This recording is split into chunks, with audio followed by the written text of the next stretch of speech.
Chapter 685. I got it. I'm working on it. Lin Yuquan's wife said in a fluster. Yuquan, hurry up and go home. Our family of 3 will immediately go abroad to seek refuge. The money you earned online is enough for our family of 3 to spend for the rest of our lives.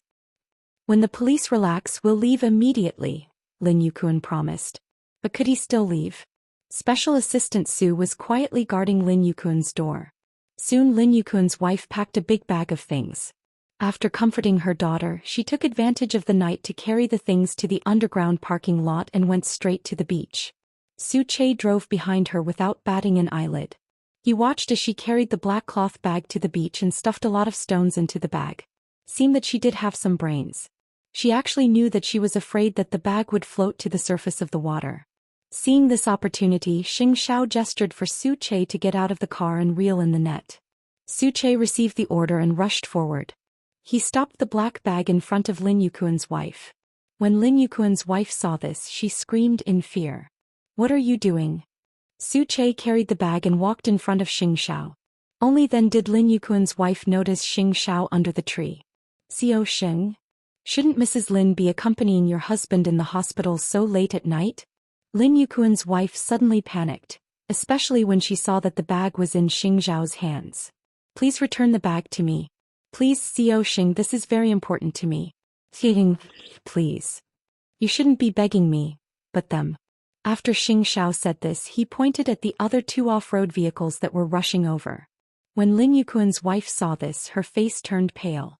She subconsciously wanted to run away, but Su Che grabbed her wrist and subdued her. Tang Yan brought Mu Qiqi and the others out of the car and walked to Xianxia. Under the faint light, Xianxia sat in the back of the car in a brown coat. One of his slender legs stepped on the stone outside the car. At that moment, everyone looked at him and felt that he was as tall as a giant. On the other hand, they were surprised that a domineering CEO like him had such powerful investigative abilities. The things you want are in the trunk.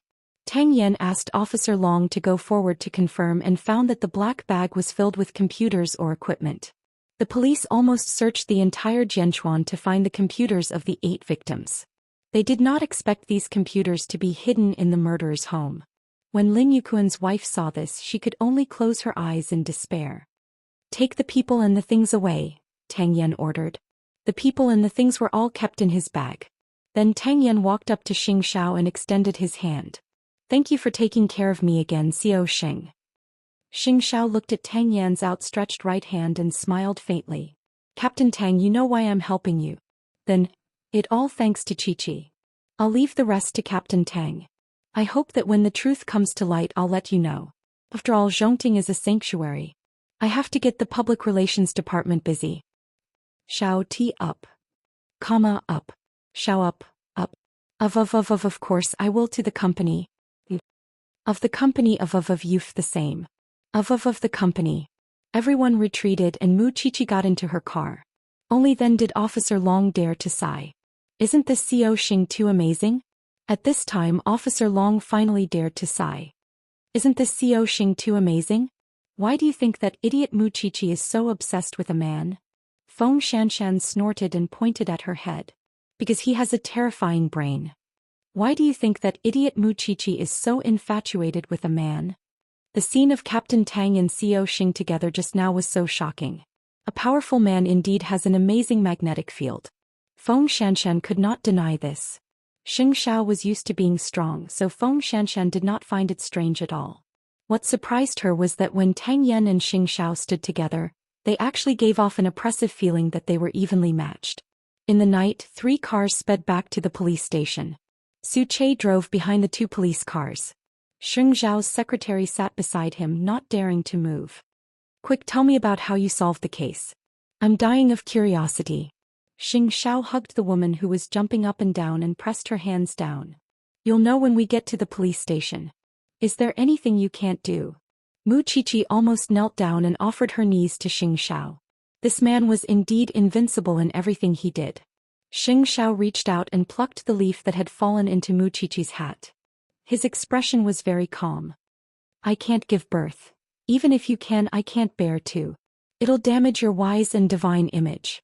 This thing did not know how painful it was to give birth. Speaking of this topic, Xianxia really wanted to invent and research a device that could allow the husband to bear the pain when a woman gave birth. Soon the 3 cars arrived at the Jianchuan branch office. At that moment, Lin Yuquan's wife was escorted out of the police car in a sorry state. "Officer, please help me take care of my daughter. My daughter is alone at home." "Xiaolong, go pick up her daughter." "Don't alarm Lin Yuquan for now," Tang Yan instructed. Lin Yuquan's wife was most worried that her daughter was now taken care of. She finally felt a little comforted. Immediately after, Xing Xiao and Mu Qiqi pushed the door open and got out of the car. "Please, Xing." Tang Yan arranged for old Qing to take Xing Zhao's statement, while he directly brought the black bag to the technical team. "Analyze these things." Then he entered the interrogation room. At that moment, Lin Yuquan's wife had already been handcuffed.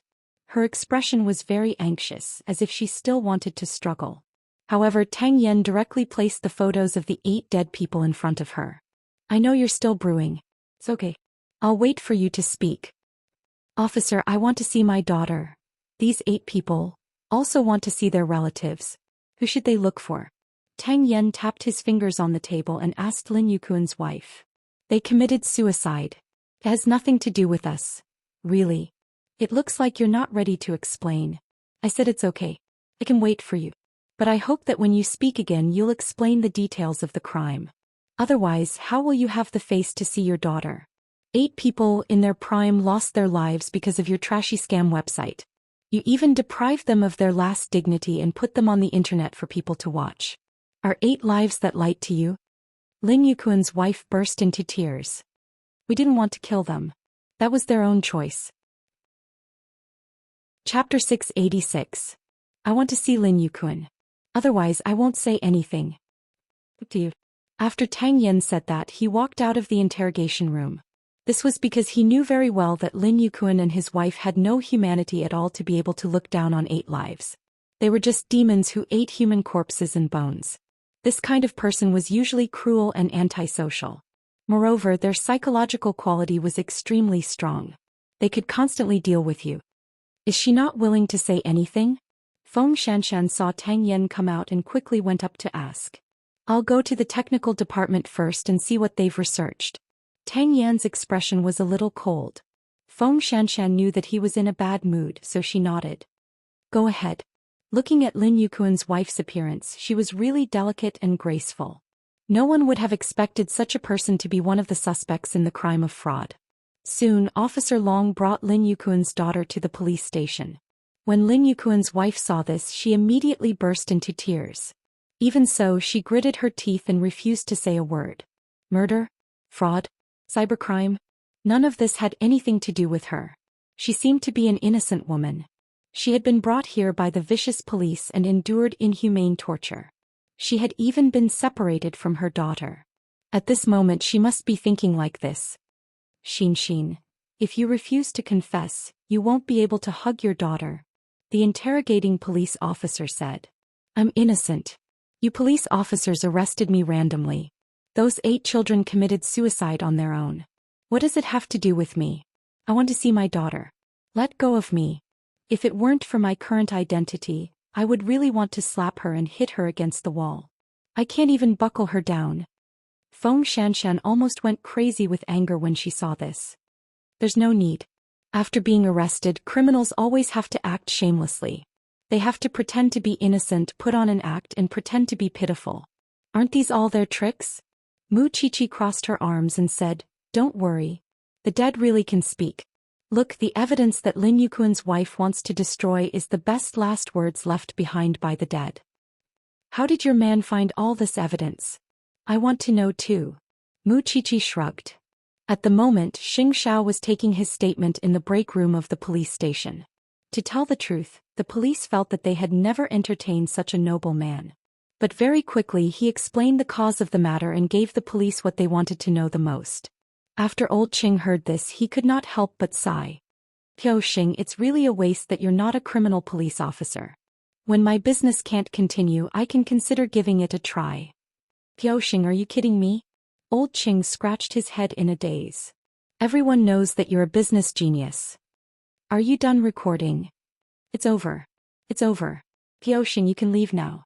Old Qing quickly got up and walked Xianxia to the entrance of the police station. At that moment Muqiqi came up to him and kissed him on the cheek. I still have a while. Do you want to go home first? I'm reading some documents in the car. Why don't you watch it in the lounge? The lights in the car are so dim and it hurts your eyes. After Muqiqi said that, she leaned closer to Xianxia and continued. I can see that once you made your move, a large number of your fans immediately appeared in the police station. They really want to get close to their idol. What about you? Are you kidding me? Of course I'm completely devoted to you. Muqiqi blinked at Xianxia. Wait for me. Xianxia shook his head helplessly. In the end he could only ask Su Che to take out all the documents while he sat in the lounge of the police station. Today he could be considered open and above board. At that moment the technical department was repairing the broken computers. However, the results were not that fast. Captain Tang, it might take a night to recover here. Tomorrow morning the people from the technical department will submit a report to you. Tang Yan nodded and patted his subordinate on the shoulder. Thank you for your hard work. It's not hard at all. We also want to catch this brutal murderer. After Tang Yan finished walking through the technical department, he went to the chief's office to apply for a search warrant. He wanted to conduct a thorough search of Lin Yuquan's home. However, the technical department did not have any concrete evidence, so the chief did not agree. When you get the report from the technical department tomorrow morning, you can come back and mention it to me. Chief, we can apply for a search warrant tomorrow, but Lin Yuquan must be summoned immediately because he will soon realize that his wife and daughter are at the police station. If he runs away at that time, it will be difficult to chase after him. After the chief heard this, he nodded. You can bring him back for interrogation, but if the technical department doesn't have any concrete evidence, release him immediately when the time is up. Understood. Cybercrime was different from other crimes. Finding the murder weapon and finding the fingerprints might be enough to convict a murderer. But cybercriminals were cunning and full of tricks. Moreover, they often had unique skills. Your thinking speed couldn't keep up with their hand speed. Then Tang Yan walked out of the chief's office and arranged for his subordinates to bring Lin Yuquan to the hospital for questioning. Of course, he also saw Xianxia sitting in the lounge. So he walked over. Piao Xing, have you finished your statement? I'm waiting here for the little one at home, Xianxia replied. I heard that the interrogation has encountered a problem. That's right. Although we've obtained the deceased computer and the people in the bureau have verified it, before we find any concrete evidence of the relationship between Lin Yuquan and the Dark Abyss, even if we bring him back for questioning, he can only be released when the time is up. I believe in your technical department, Xianxia said calmly. In that case, Xiao Xing can bring Mu Qi home. After saying this, Tang Yan returned to the interrogation room. Mu Qiqi and Feng Xianxian both looked at the interrogation room. It turned out that when people were shameless, they could overturn their own confessions time and time again. They could frame others and they could act shamelessly in all kinds of ways. I really don't know how her daughter will feel when she learns that her mother is such a person. Today's interrogation definitely won't end easily. You should go back, Tang Yan said as he walked to Mu Qiqi's side. Mu Qiqi looked at Lin Yuquan's wife and nodded. Remember to contact me if there's any progress. Okay, Feng Xianxian promised her. Mu Qiqi quickly walked to Xianxia and the two of them quickly disappeared from the branch office. At that moment, Old Qing ran over and said to Tang Yan, Is this Xiao Xing really not a god? How does he know more about criminal psychology than the police? How did he force Lin Yuquan's wife to lose her patience?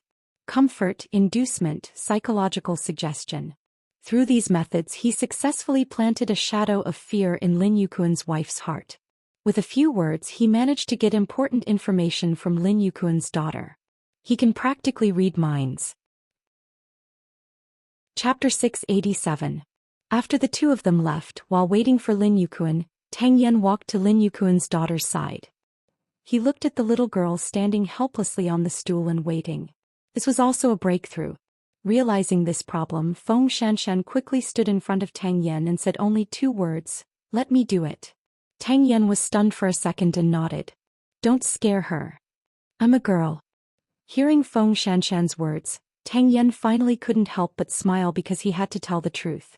After he got busy, all the women in the bureau were used as men, and the men were used as beasts. How could they remember that she was a girl? Feng Xianxian glared at Tang Yan and pushed him back. Then she stood in front of Lin Xianxia and said to her, "Little friend, are you worried about mommy?" Lin Xianxia rubbed her eyes. She looked very sleepy but she still nodded. "I want mommy. Mommy is talking to the police inside. She'll be out soon. Can I hug you to sleep? Can I see mommy when I wake up?" Lin Xianxia asked in the direction of the interrogation room. She still didn't know what that place was used for. "Then tell me first. Does daddy really like to play on the computer at home?" Lin Xianxia was absent-minded because children couldn't concentrate. Then she answered Feng Shanshan's question. "Yes, daddy will play on the computer for a long time after I sleep. What about mommy? Is there anything strange about her?" Lin Xianxia thought about it carefully. "Mommy always coaxes me to sleep and then goes out to play by herself. Do you know what she plays? Buying a computer. I have a lot of computers at home," Lin Xianxia answered innocently. Feng Shanshan got the answer and looked up at Tang Yan. "It seems that Lin Yuquan's wife took away the computers of the 8 deceased. Be good, Xianxia. Can you go home with me to sleep? I also have a computer at home and a lot of delicious candy. Your mother will stay here for a while. She asked me to take good care of you. Can you come home with me?" Lin Xianxia glanced at the interrogation room and then at Feng Shanshan. Finally she nodded. "Xianxia is sleepy. Xianxia wants to sleep." Feng Shanshan hugged Lin Xianxia and said to Tang Yan, "I'll take her home. You work hard here." Tang Yan nodded. "I'll send someone to send you. I'm worried about you driving alone." Feng Shanshan did not refuse. Instead she held Lin Xianxia and waited on the chair. However, just as Tang Yan was about to ask someone to send Feng Shanshan home, he suddenly received a call from his subordinate. Lin Yuquan had escaped. "Don't go home yet. Take Lin Xianxia to sleep in the lounge. Lin Yuquan has escaped." Feng Shanshan understood Tang Yan's thoughts. After all, if she left now, it would be easy for Lin Yuquan to target her. It was very likely that he wanted to snatch his daughter away. Therefore she carried Lin Xianxia to the lounge. Then Tang Yan went to Old Qing. Immediately put Lin Yuquan in the wanted list. I don't believe that a person with such a high sense of investigation doesn't have a criminal record. Okay, Captain Tang. After Tang Yan gave the order, he went straight to the chief's office and applied to arrest Lin Yuquan. The chief immediately gave his instructions, so Tang Yan immediately led his men to take action again. Feng Shanshan coaxed Lin Xianxia out of sleep. When she saw that Tang Yan was about to leave again, she tugged at the corner of his shirt and said, "I'll go too." "You don't have to go. Stay here and watch Lin Xianxia." "Tang Yan, be good." Tang Yan had only used this word on her before. This meant that the two of them were close. Thinking that she didn't know anything and might be a burden if she went out, she finally nodded. "Then you guys be careful." Tang Yan silently patted her head and led the team off. Jianchuan tonight was destined to be extraordinary. Late at night, Banyan courtyard. After Mu Qiqi took a shower, she had already laid down and fallen asleep. However, Suche called Xianxia. Lin Yuquan had escaped. Xianxia glanced at the little thing and went to the study. He instructed Suche to immediately head to Zhongting and bring some people to secretly guard Zhongting because Lin Yuquan had nowhere else to go. He might sneak into Zhongting to hide for the night. The police would be the first to suspect Zhongting, but they would also think that Lin Yuquan would not be so stupid. However, the most dangerous place was also the safest place. In the branch office, Lin Yuquan's wife refused to let go. She insisted that the family of 3 had nothing to do with the dark abyss. When the police asked where the computer came from, Lin Yuquan's wife calmly said that she had picked it up. Feng Shanshan really couldn't stand it anymore. She went to the bureau chief and asked him to let her try interrogating Lin Yuquan's wife. The bureau chief had been up all night and was very tired. He nodded. "Let's give it a try and see if Tang Yan's judgment is right." Hearing this, Feng Shanshan felt a lot of pressure. However, she still entered the interrogation room and sat in front of Lin Yuquan's wife. Lin Yuquan escaped. A sneer suddenly flashed across Lin Yuquan's wife's face. "Don't laugh. Just because he escaped doesn't mean you're safe. Coincidentally, he escaped, which means that he's tacitly admitted his crime. As the #1 suspect in the suicide case, he's wanted." Lin Yuquan's wife lowered her head again and didn't want to speak.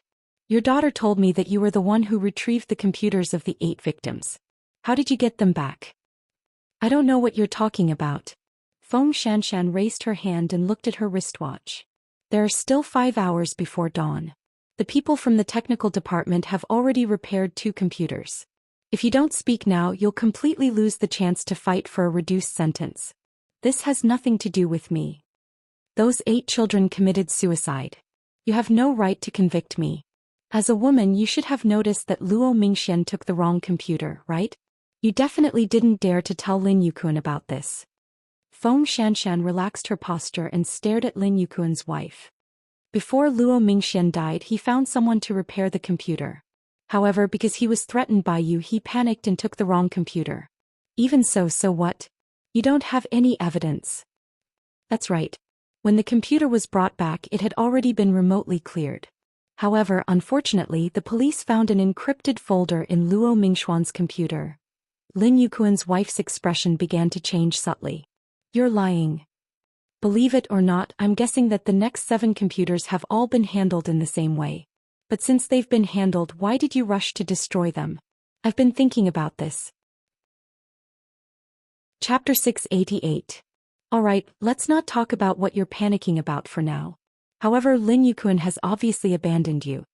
Lin Yuquan's wife seemed to disagree with this. She believed that as long as Lin Yuquan wasn't arrested, the police wouldn't be able to convict her. You definitely don't think so, but I still have to tell you some unfortunate news. Have you forgotten that the black bag you destroyed included your husband's computer? Lin Yuquan's wife's forehead started to sweat. Feng Xianxian carefully observed Lin Yuquan's wife. Actually, Lin Yuquan's computer wasn't in the black bag, but it was obvious that Lin Yuquan's wife had obsessive-compulsive disorder. When she heard Feng Xianxian mention it, she didn't quite remember if she had also taken Lin Yuquan's computer, so she started to panic. Although it's a little difficult, the police are trying their best to decipher it. Lin Yuquan knows that the computer is in the hands of the police, and the evidence is in the hands of the police. Do you think he will still care about you? If we can't find Lin Yuquan, then we can only sue you first. I'm just having a headache. If we send you to prison, which orphanage should we send your daughter to? Feng Xianxian's words were like a sharp knife that stabbed into Lin Yuquan's wife's heart. Think about it carefully. If you confess, I can still apply for leniency for you. If you insist on doing things your own way, then hold on. Anyway, even without your confession, we can still find Lin Yuquan. After saying that, Feng Xianxian pretended to get up and deliberately put on an act with her senior at the entrance of the interrogation room. Xianxian, Captain Tang asked you to watch Lin Xinxin. What are you doing here? Her parents don't care about her. Why should we care? She's hungry. That's none of my business. It's not my responsibility to take care of her. Let her starve. Soon, the sound of a child crying came from the entrance of the interrogation room. Those cries were sharp and made people break down. This almost made Lin Yuquan's wife go crazy. You're even bullying a child. Do you police have any hearts? The police only care about investigating cases. How can they have hearts? The crying continued. Lin Yuquan's wife's psychological defenses were also collapsing. She was indeed cunning, but her only love was for her daughter. It was precisely because of this that Feng Xianxian could find her weakness. On the other side, Tang Yan was chasing after Lin Yuquan.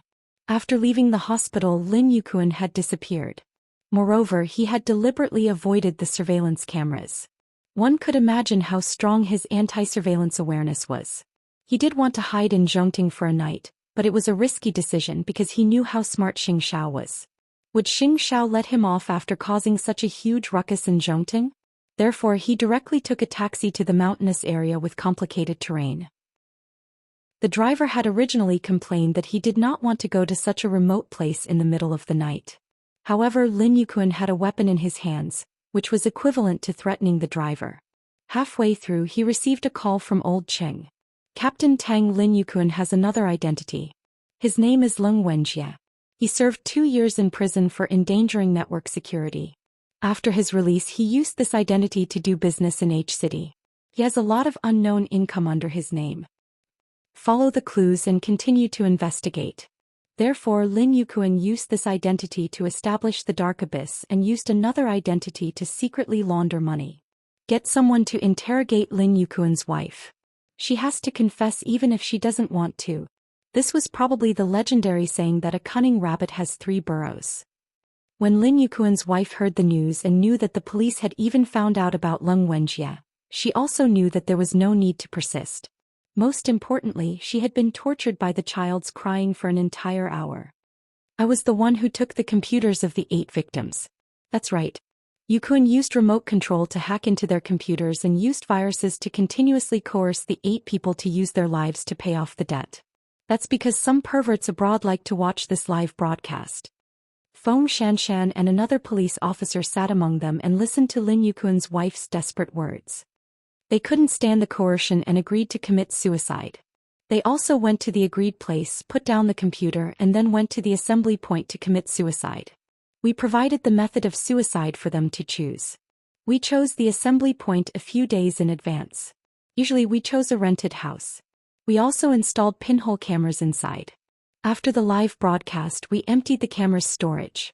All of this was achieved by Yukun through remote technology. I really didn't expect the police to be so serious. It was clearly a suicide. I also didn't expect the police to lock onto my husband so quickly. I thought that even if the dark abyss was discovered, we could just shut it down. After all, it's difficult to obtain evidence on the internet. That's why I said that the police are really resourceful. You husband and wife are indeed very difficult to deal with. However, your husband hid in the wrong place and dared to go to Zhongting. Feng Xianshan sneered. I want to know now if your husband deliberately lured Luo Mingxian into the dark abyss to gamble. He's a good target, isn't he? Then let me tell you. If your husband hadn't lured Luo Mingxian, perhaps you wouldn't have been discovered so quickly. Feng Xianshan told her the truth. Those 2 people from Zhongting aren't that easy to deceive.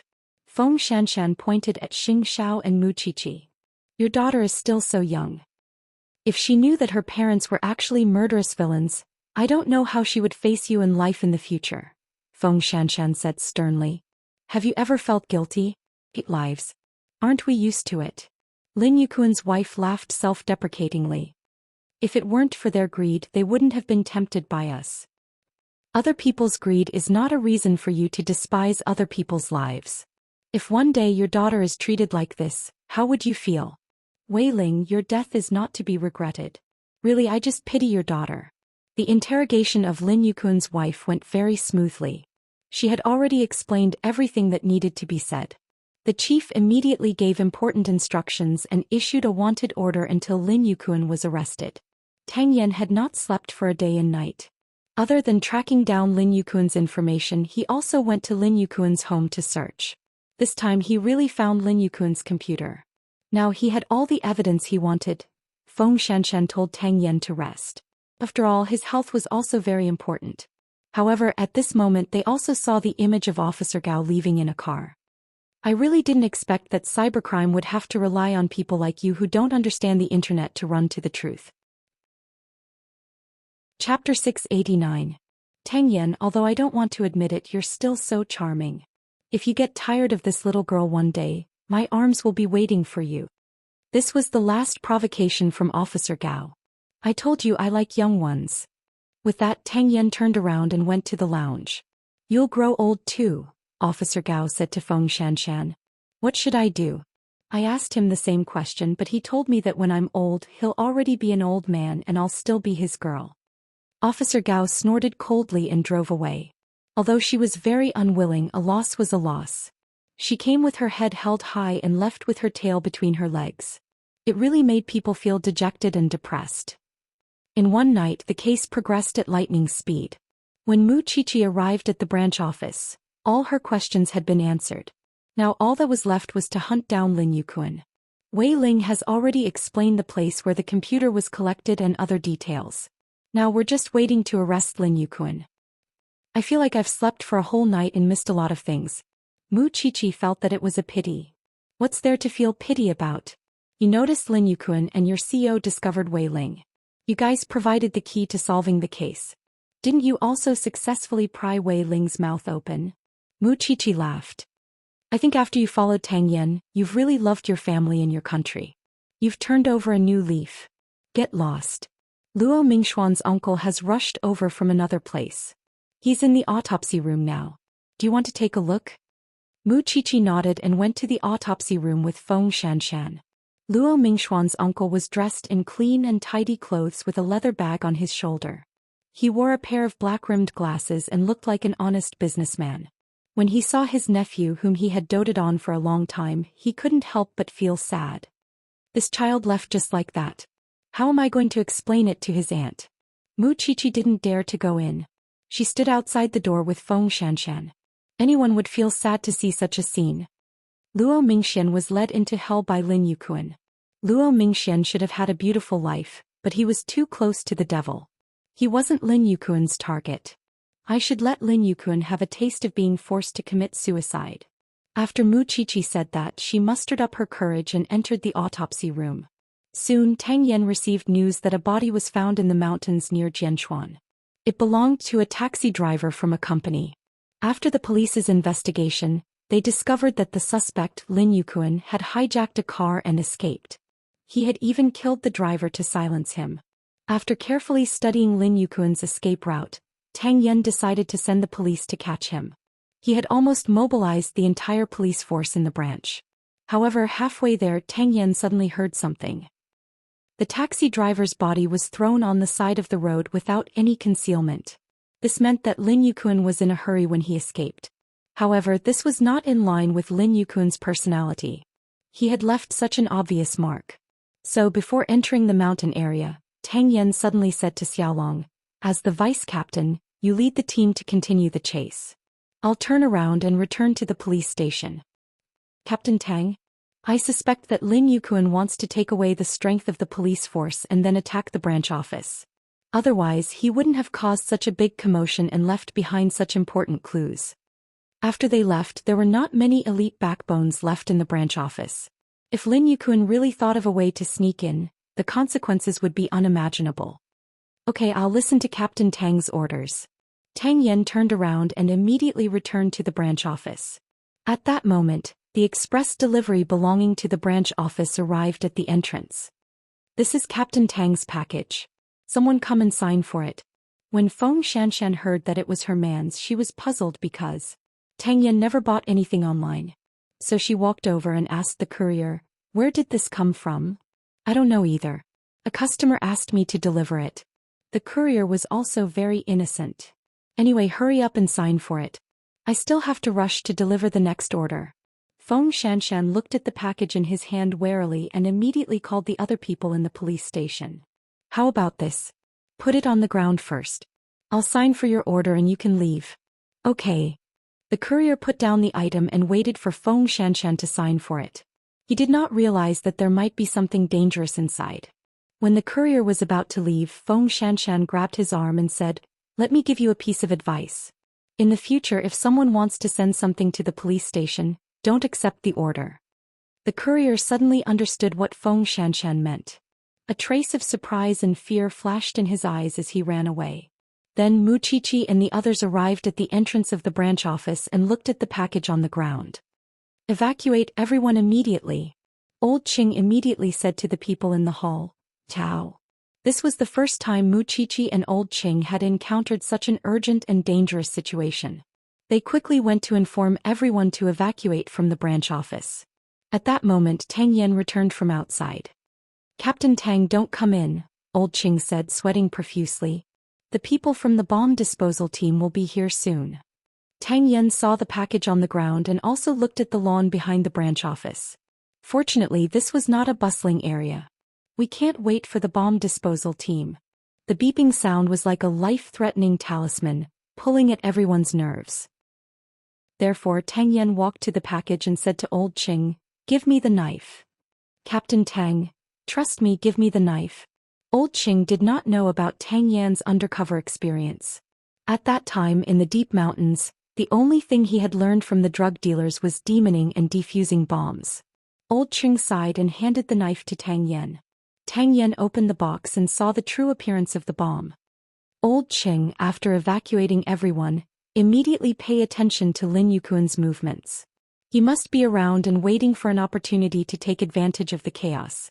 "Captain Tang, I told you it'll be fine. It was better to watch less movies." Time bombs were not as scary as one imagined, and there was no need to choose between the red and blue lines. Moreover, this was a homemade bomb and its power was far inferior to those of professionals. It could be imagined that Lin Yukun had bought it on the black market last night. As long as he found the detonator and removed it, the bomb would be useless. Old Cheng sighed, left Tang Yan and immediately carried out the order. Feng Xianxian was outside the branch office. When she saw Old Cheng come out, she immediately asked him, "Senior brother Cheng, where's Tang Yan?" "He's defusing the bomb," Old Cheng replied. "He asked me to trust him." Chapter 690. After Feng Xianxian heard this, she almost broke down. She unconsciously took a small step forward, but she was pulled back by Mu Qiqi. "Clear your head," Mu Qiqi said as she supported Feng Xianxian. "How can Captain Tang feel at ease if you do this? That's not Xianxia. Of course you can be so calm." Feng Xianxian pushed Mu Qiqi away. "I only know that you'll only be more of a hindrance if you go. Do you think Captain Tang won't die fast enough?" Feng Xianxian didn't dare to move again. She just looked at the entrance of the police station. Her heart was completely gripped by the man inside. At that moment, Old Cheng immediately stood up and observed. Tang Yan had said that Lin Yukun would definitely be mixed in the crowd. Time passed minute by minute, but there was still no movement in the branch office. At that moment, Old Cheng saw a man wearing a black mask standing under a banyan tree not far away with a little girl beside him. Therefore he immediately went downstairs and asked the chief who was standing in the crowd. The chief immediately signaled for the rest of the people to surround the banyan tree and evacuate the crowd to a safe place. Lin Yukun might have noticed the police's unusual movements, so he immediately grabbed his hostage and used the homemade gun he bought on the black market to point at the forehead of a 16 or 17-year-old girl in his arms. "If you dare to come over, I'll shoot her. It's a pity that I didn't see your entire police station explode. However, it's worth it to kill that annoying captain." Lin Xinxin was in Mu Qiqi's arms at that moment. When she saw her father threatening the hostage, she was so scared that she started crying. "Daddy, Daddy." When Lin Yukun saw Lin Xinxin, his emotions fluctuated a little. However, he quickly calmed down. "Send my daughter to my side. Otherwise, I'll take this woman's life right away." "Lin Yukun, are you crazy? Do you know how dangerous it is for your daughter to be by your side?" Mu Qiqi immediately asked him. "I don't care. I have to have my daughter." "I'll exchange with the hostage in your hands," Mu Qiqi suggested. "Your daughter is only a few years old. She can't withstand your torment." "I don't believe you. It's because of you. It's because of you. You're the one who noticed me. You're the one who destroyed my family and everything." Lin Yukun was extremely emotional. "I only want my daughter. Get lost." The entrance of the police station was already full of danger. It was difficult to advance or retreat. Most importantly, did Tang Yan get rid of the bomb inside? "Give Lin Xinxin to him first and get the hostage back," the director ordered. He actually dared to take such a big risk to come to the branch office to kidnap her. That means he really cares about his daughter. "Director, carry out my orders," the director said sternly. "What's there to discuss? Isn't your captain going to rescue them?" "That bomb cannot be defused." Lin Yukun laughed. "I hate you police officers the most. None of this has anything to do with my wife. You arrest anyone you see." For a moment, Feng Xianxian wished she could go forward and perish together with this scumbag. However, at this critical moment, just as Old Cheng was about to hand Lin Xinxin over, Tang Yan's voice came from behind everyone. "Wait. Captain Tang, Tang Yan." Everyone turned around and saw Tang Yan coming out with ammunition that was no longer dangerous. Although his hands were inevitably injured, it was still a ghastly sight to see from afar that his hands were covered in blood. Feng Xianxian immediately went up to him. "Tang, don't forget what I told you." After saying that to Feng Xianxian, Tang Yan walked in front of the director. At that moment, all Feng Xianxian could think of was Tang Yan saying that he would crawl back to her side even if he had to crawl. Therefore, she suppressed her worry for Tang Yan and stood beside Mu Qiqi. "I told you to trust him." Feng Xianxian didn't say anything else, but she had to admit that she had almost lost her mind earlier. She also had to admit that Mu Qiqi was much better than her in terms of the overall situation. Tang Yan walked in front of the director and gestured for him to handle it. No one in the entire branch was more experienced than him in facing these vicious people. The director nodded. He didn't know what kind of big move this guy was holding back. In this situation, the murderer had already provoked the branch office. It would be strange if he could still endure it. I really didn't expect you to come out alive like this. Lin Yukuan was surprised by Tang Yan's ability. There are a lot of things you don't know. Tang Yan pulled Lin Xinxin from Mu Qiqi's arms. Lin Yukuan, you seem to have misunderstood your situation. Your wife, daughter, and even everything about you are in the hands of the police. You still dare to negotiate with the police? You don't care about the hostage in my hands anymore. Lin Yukuan sneered. Do you believe that I can shoot him? If you shoot him, your family of 3 won't be able to survive. You're not that stupid. I've already killed so many people anyway. I don't care if I kill one more. Lin Yukuan threatened the hostage and spouted nonsense. What about your daughter? Tang Yan hugged Lin Xinxin and asked Lin Yukuan. Don't you care about your daughter? She'll understand me sooner or later. You're wrong. You're murder. No one will try to understand a murderer. Moreover, you've caused such a big commotion that she won't be able to live in the future. Do you think she'll still understand you? Daddy. Lin Xinxin started crying. Daddy isn't a bad guy. Daddy. Lin Yukuan was a little distracted and looked very nervous. Since it's already like this, she has to learn to accept it. What about your wife?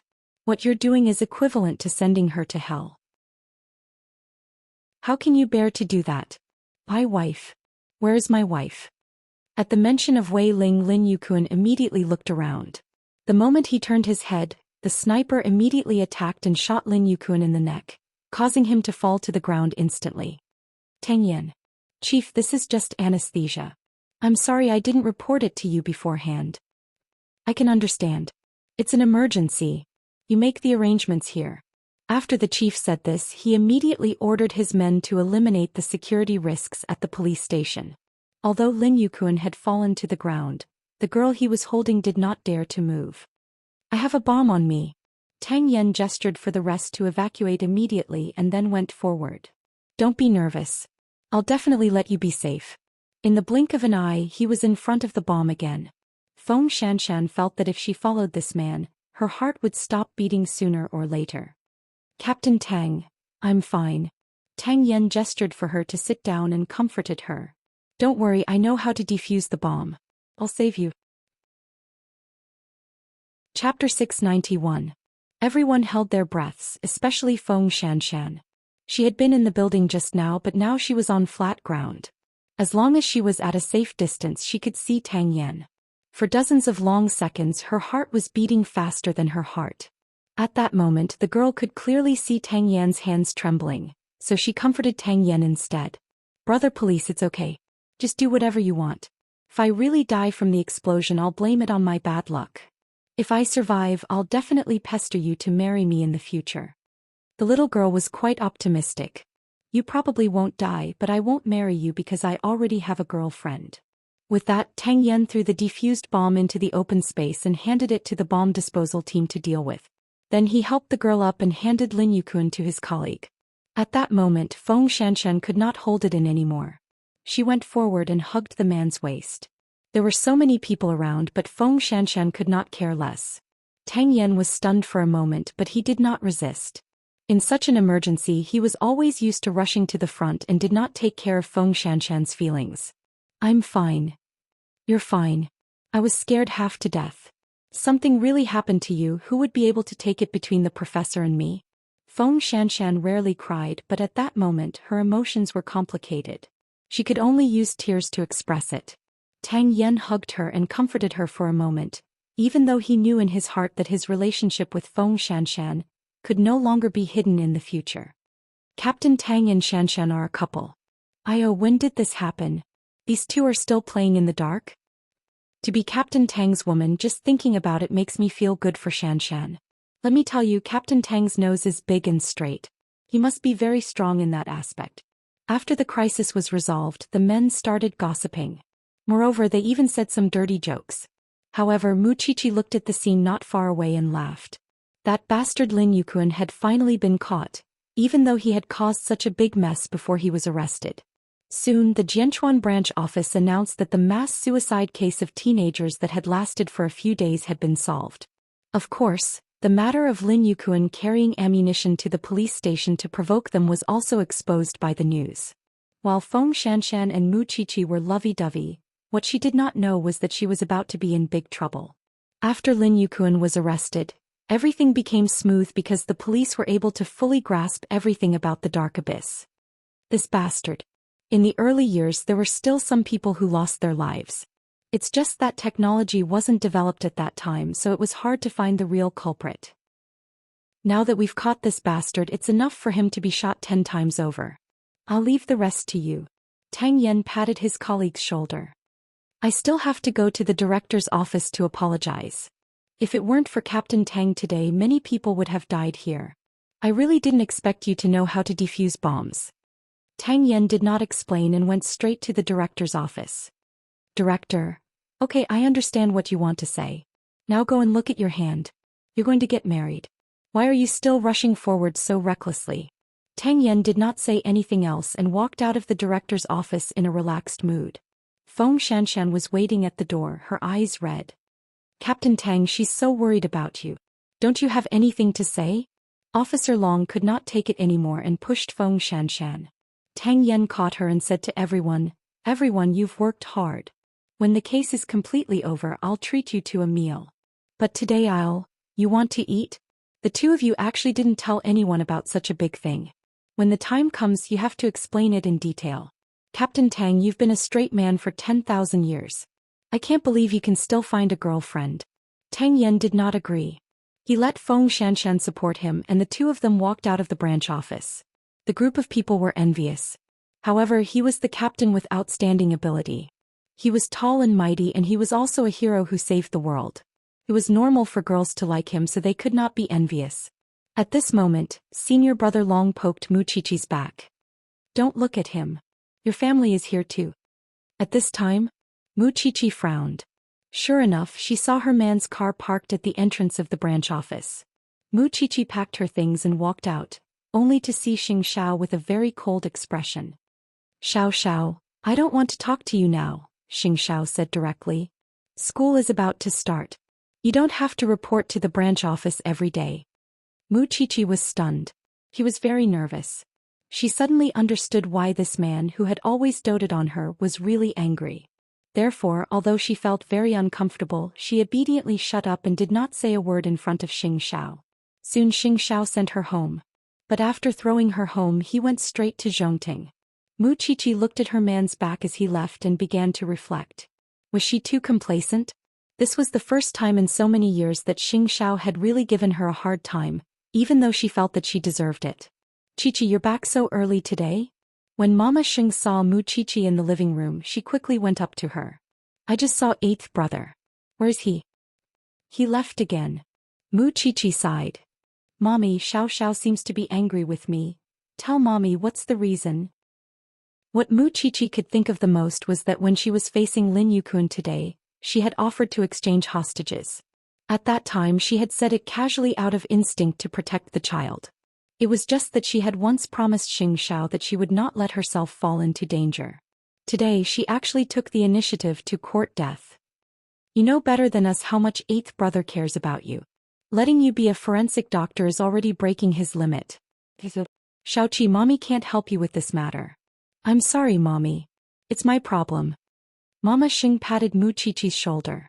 She did not participate in this matter between the young couple. It was obvious that Xianxia wanted to teach her a lesson so that she would remember it. Mu Qiqi knew Xingxiao's goal, so she could only return to her bedroom dejectedly. She was the one who had been rash and did not think it through. She did not know how long Xianxia would be angry. She knew that he would not give up on her so easily, but when she thought of his worries, Mu Qiqi felt so guilty that her heart ached and she felt extremely uncomfortable. She had lost her sense of propriety. On the other side, Xianxia was not far from home.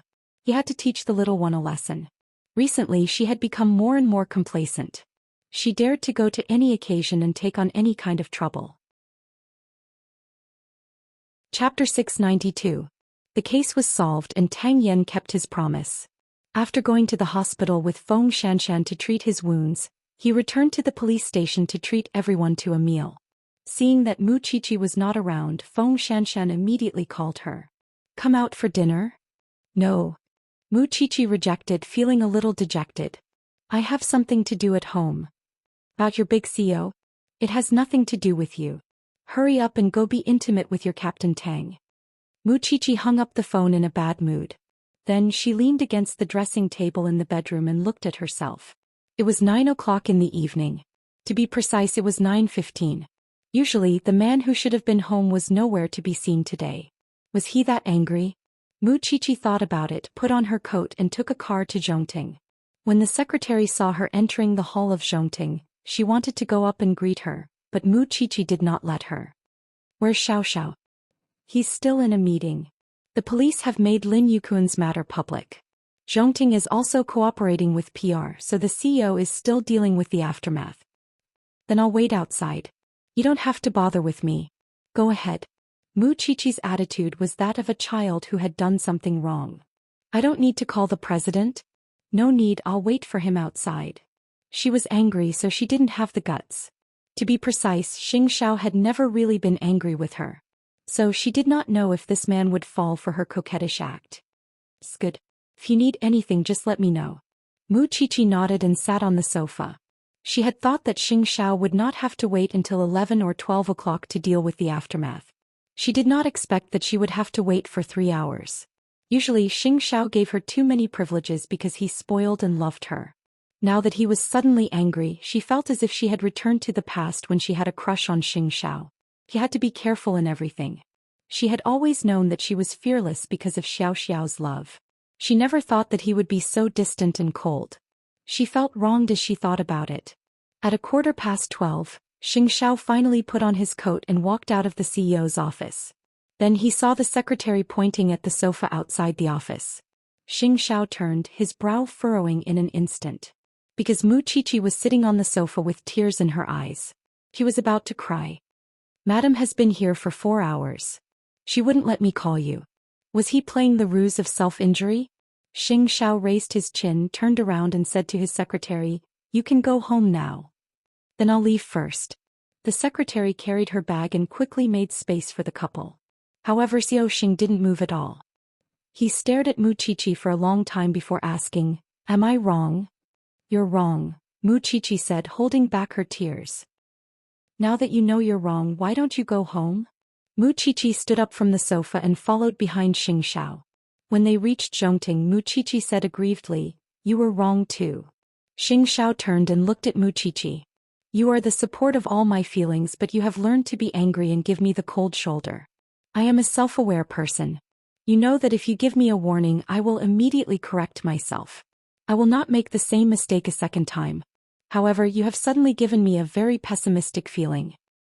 So this is what will happen to me if he doesn't love me one day. In these 3 to 4 hours, I feel like my soul has been stripped away. Am I relying on you too much? I have no self at all." After hearing her words, Xianxia pulled her into his arms forcefully. "If you dare to leave me, you can try. I told you a long time ago that since you dragged me into hell, don't even think about leaving." "I don't want to leave," Muchichi said, choking. "You're angry. I'm uneasy. I don't feel safe. I should press you on the bed and spank your butt until you beg for mercy." Xianxia brought her back to Zhongting's office and threw her on the sofa. "Can't I be angry? Thinky thing. You're angry. My heart is broken," Muchichi replied, lying on the sofa. "On one hand, I don't know how to coax you, and on the other hand, I feel really wronged by being ignored by you. I'd rather you beat me up than ignore me for 4 hours. I really can't stand it." After saying that, Muchichi stuck up her little butt. "Go ahead. Is it so awkward to apologize?" "I know I was wrong," Muchichi replied. "Are you still a hostage?" Xianxia asked coldly as he hugged the person. The little thing's resistance was getting stronger and stronger, completely different from before. "No, I'm scared." After hearing these words, Xianxia turned her over and hugged her again. "Do you feel so wronged when you're cold?" Muchichi nodded with tears on her face.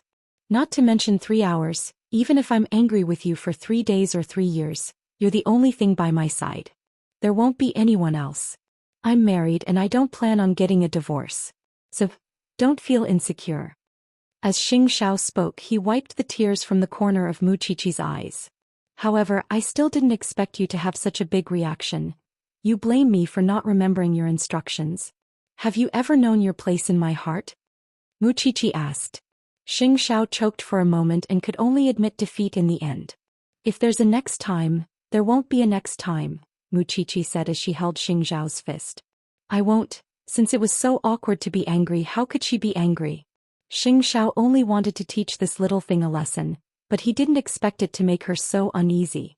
He really didn't expect that he would have such an important place in the little thing's heart. He thought that she had long forgotten about it because she was too busy. Even so, I still don't regret giving you the cold shoulder for a few hours.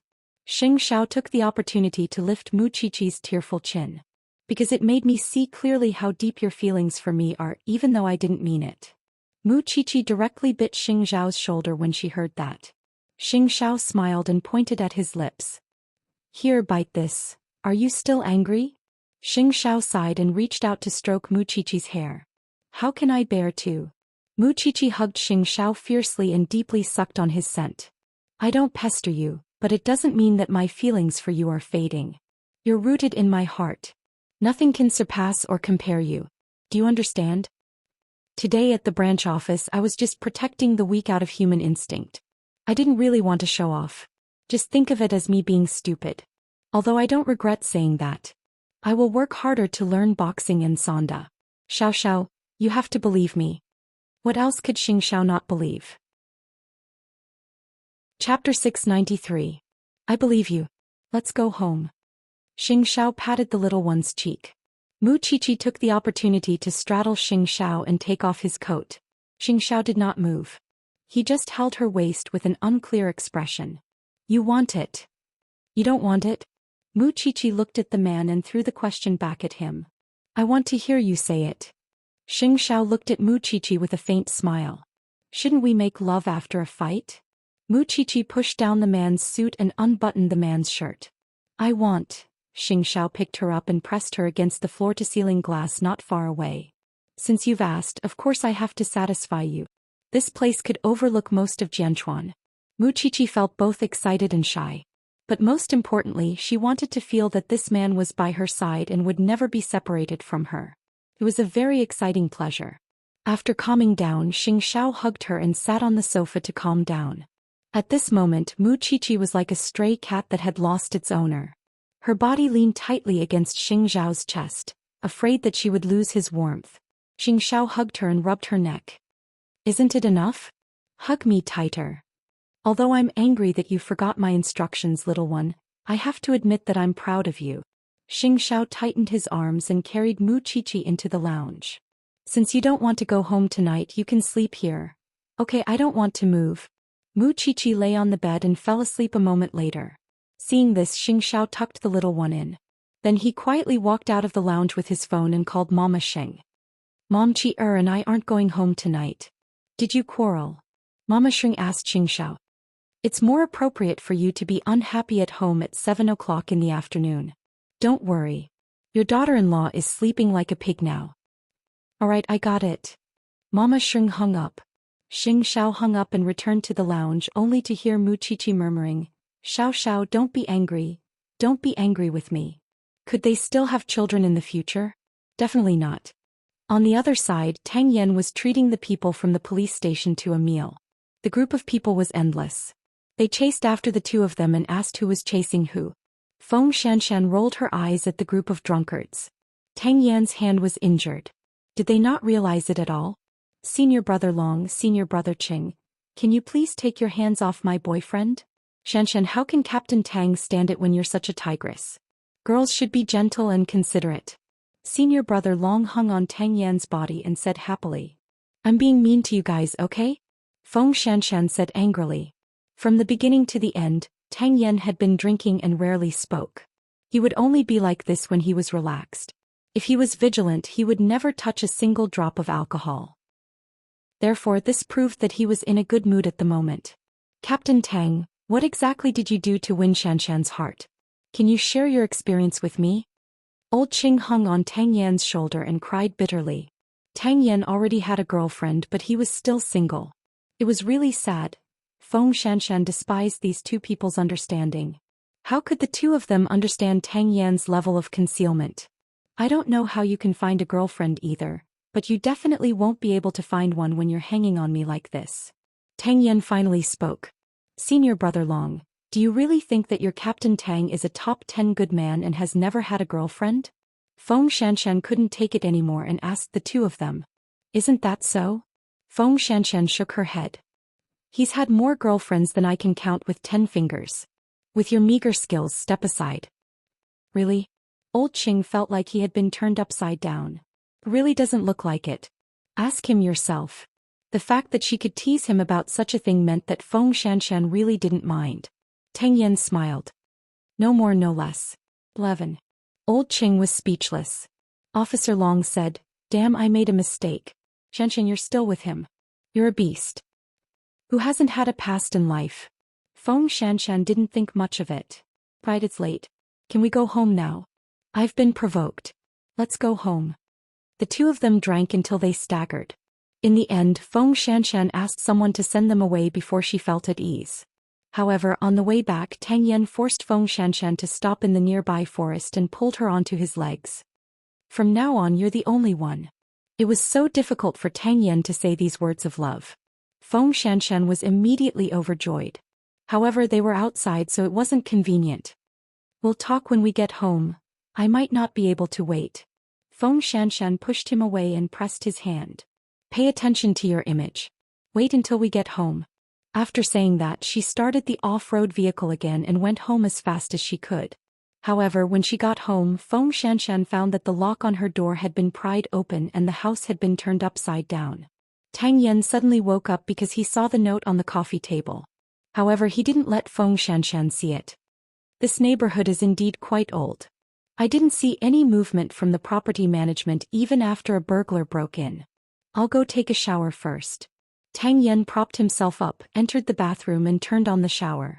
Then he leaned against the sink and opened the note. Dear Captain Tang, long time no see. After Tang Yan read it, he tore it into pieces and threw it into the trash can. What would come sooner or later. A moment later, Feng Xianxian entered the bathroom with a bathrobe. She saw Tang Yan leaning against the bathtub, already drunk. Even so, this man still looked extremely sexy. Feng Xianxian was helpless. She squatted in front of Tang Yan and wanted to wake him up. Unexpectedly, the man flipped her over and pressed her to the ground. Aren't you infatuated with my body? I'll let you have your fill now. Feng Xianxian didn't refuse. She had been flirted with by this man in the car just now. Now that she had finally gotten home, she naturally wouldn't push Tang Yan away again. In the past, my entire mind was filled with the thought that you're not suitable for me. Perhaps we would separate sooner or later. But now I've changed my mind. I want to run for the rest of my life. Tang Yan, I want to marry you. Hearing the word marry, Tang Yan was completely sober. Not now. You're still studying. I'm a little older than Mu Qiqi. I'll be getting married soon. That won't do either. Tang Yan refused directly. Chapter 694. Feng Xianxian felt as if a bucket of cold water had been poured over her. She was stunned on the sofa. Are you really with me just to have sex? Is it because you're lonely? Oh. Tang Yan hugged Feng Xianxian tightly. Oh. I didn't mean that. You didn't mean that. You just don't plan to marry me, right? There are some things I can't explain, but I'm not playing with your feelings. Xianxian, can we not talk about marriage now? Feng Xianxian pushed Tang Yan away and slammed the door into the bedroom. At this moment, she felt her heart turn cold. She felt a chill from head to toe. It turned out that Tang Yan had never planned to marry her. He didn't put her in his future. She was the one who thought that their relationship had reached the point where they could talk about marriage. He was too naive. Tang Yan slowly got up and walked to the bedroom door. He sat by the door. It should be quite boring to be with someone like me. You know that I don't want to hear this. I want a reason. Feng Xianxian sat on the bed and wiped her tears as she asked. I can't tell you the reason now, but give me some time, Tang Yan replied. I'm not old enough to register, am I? Men are all pig trotters. Feng Xianxian cried and scolded. Tang Yan, you're also a bastard who plays tricks on people. You're no different from the previous scumbag. You can vent however you want as long as you don't leave me. Hearing Tang Yan's words, Feng Xianxian calmed down because she could clearly feel that Tang Yan had her in his heart, and he cared a lot about her. But why was he so against marriage? Forget it. Who asked her to meet such a man? Wasn't he not old enough to get married? She didn't know what was wrong with her to bring it up at this time. After thinking for a while, she quietly opened the locked door. Tang Yan was at the door. When he opened the door and saw her, he only said to her, "One day you'll know the reason. Wash up and sleep. You smell like alcohol." Xianxia didn't continue the topic. Although her heart felt like it was being pricked when she thought of Tang Yan's rejection, she wouldn't push Tang Yan away impulsively no matter how stupid she was. She was the girlfriend of a criminal police officer. In the future she would also be a forensic doctor. Therefore she had to train her mental endurance. At least it was better than hearing that this man was killed while defusing a bomb or being stabbed to death while rescuing a hostage, right? Tang Yan did not say anything else. He went straight to the bathroom because he needed to think clearly about how to ensure Xianxia's safety. In the future she should go to the police station less. The next morning Mu Qiqi woke up in Xing Zhao's office at Zhongting. The secretary was holding a change of clothes and seemed to have been waiting for a long time. "Madam, this is for you." "Where's your CO?" Mu Qiqi took the clothes and asked. "I'm in a meeting." The secretary smiled. "I'll go get breakfast for Madam." Mu Qiqi nodded. She had been tortured for most of the night last night and had been hungry for a long time, unlike some people who had been fed until they were full. "Are you going to the police station today?" Mu Qiqi shook her head when she remembered that school was about to start. She did not forget why Xianxia was angry. "I'm not going. You don't have to worry about me. I'll do my own activities in his office. I'll let you know if I need to go somewhere." After the secretary asked Mu Qiqi about her needs, she turned around and walked out of the lounge. Mu Qiqi took her clothes to the bathroom to wash up. When she came out she received a call from Xing Bowen, so she did not know whether to laugh or cry. "Third brother, do you know how to read fortunes?" "Why? How did you know I was free?" "The case has been solved and it's all over the headlines." "How could I not know?" "Are you with eighth brother?" "I have something to ask you." "Tell me, what do you need me to do?" Mu Qiqi asked generously. "What kind of gifts do women like?" "I want to reward the secretary." After not paying attention to these two for such a long time, she wondered how they were doing now. This blockhead actually wanted to buy something for Secretary Ren. "Then let me ask you, do you have any selfish motives for buying this gift?" Mu Qiqi asked straightforwardly. She wanted to know if Hu Ran was already a thing of the past. "Can't I just do it as a superior?" Mu Qiqi could not help but hold her forehead and feel a little helpless. "You're really not enlightened after 10 years. If you really want to do it as a superior, then just give it to her. Why do you care about her feelings?" "I want to make her happy." Mu Qiqi's eyes lit up when she heard these words. This was clearly a sign that something was going to happen. If you really want to make her happy, then prepare a surprise with your heart. As long as you put in your heart, she will definitely be happy. If Hu Ran did not ignite the flames of love in him, what about Secretary Ren? Xing Bowen hung up the call with Mu Qiqi and suddenly thought of an idea. Since there was a banquet tonight and he did not have a female companion, he could ask his secretary to accompany him. After that, they would enjoy the most beautiful night view of Jianchuan on the top floor of the hotel. Although Mu Qiqi did not believe that Xing Bowen could successfully date her, at least he was tempted. Of course, Xing Bowen would not know that this banquet would be the beginning of his beautiful dream and nightmare. Not long after Xing Bowen hung up, Xianxia called again. "Haven't you received the news yet? The professor told us that we don't have to help in the laboratory anymore during school." Mu Qiqi was stunned when she heard that. "I didn't receive the news. Are you sure the professor is serious?" "He can't be more serious." However, Xianxia also had a suspicion in her heart. In the morning she clearly saw Tang Yan go to the forensics laboratory to meet the professor. Later the professor asked the two of them not to be assistants in the laboratory anymore. It would be best if they could focus on their studies. Although she was not sure of her guess, she felt that the professor's decision had something to do with Tang Yan. Ever since she said that she wanted to get married last night, this man had become very abnormal. But the most annoying thing was that he would not say anything. She did not want to beat around the bush now, so she went straight to Tang Yan's office. "Did you tell the professor that he doesn't need our help anymore?" Tang Yan was reading a file. When he looked up and saw Xianxia, he nodded. "You are still students after all. Your studies are more important. After you graduate, come and report directly." "I suddenly feel that you are very strange," Xianxia said coldly. Feng Xianxian said coldly, I'm not your puppet. Why should I trust you unconditionally and follow behind you? Can't I? Trust me unconditionally once. You don't want to marry me and you don't want me to work. How can I trust you? Feng Xianxian asked in return. Give me a reason or just a reminder. Some of the people I arrested when I was undercover have come out. Tang Yan took a step back and said. Chapter 695. After hearing this, Feng Xianxian was stunned. Tang Yan picked up the file again and no longer looked at Feng Xianxian. I need to get rid of them, so I can't make any promises to you. After Feng Xianxian heard this, she walked out of Tang Yan's office in a daze. Although she knew that all of Tang Yan's concerns were right, for some reason she felt a sense of loss in her heart. Her feelings were complicated. She was worried and sad. Therefore, although she did not know how long it would take, Feng Xianxian still decided to listen to Tang Yan's arrangements. All the problems she had been pretentious with before were now worthless in front of Tang Yan's life. And this man was not good at comforting people, nor was he considerate. However, he must be suffering in his heart. Feng Xianxian believed that. When the professor saw her coming out of Tang Yan's office, he knew that she must have asked Tang Yan. He patted her shoulder to show his encouragement. Although I really hope that bastard has a companion, I'm more worried about your safety. Xianxian, it's been hard on you to be with that kid. If you need anything, please call me. Feng Xianxian readily accepted the fact that she was leaving. Study hard. If there's nothing else, let that bastard bring you home for dinner. Feng Xianxian nodded and turned around to go home. She had to admit that she did not have the ability to protect herself yet.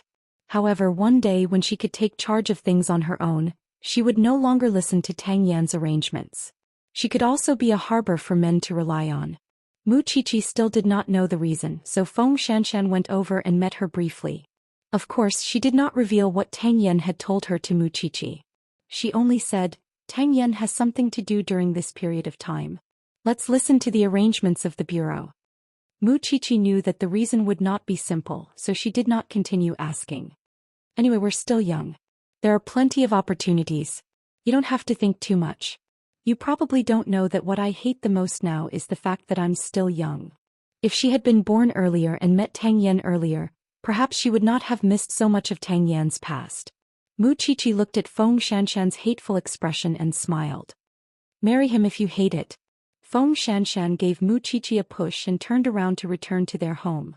However, less than 3 hours after she was sent home, Feng Xianxian received another call from the professor. Xianxian, Tang Yan had an urgent mission and didn't have time to tell you. He asked me to tell you that he might be out for a week. His luggage. They should have prepared it for him. You don't have to worry. Wait for him to come back. Before Feng Xianxian could say anything else, the professor had already hung up. Feng Xianxian put down her phone helplessly.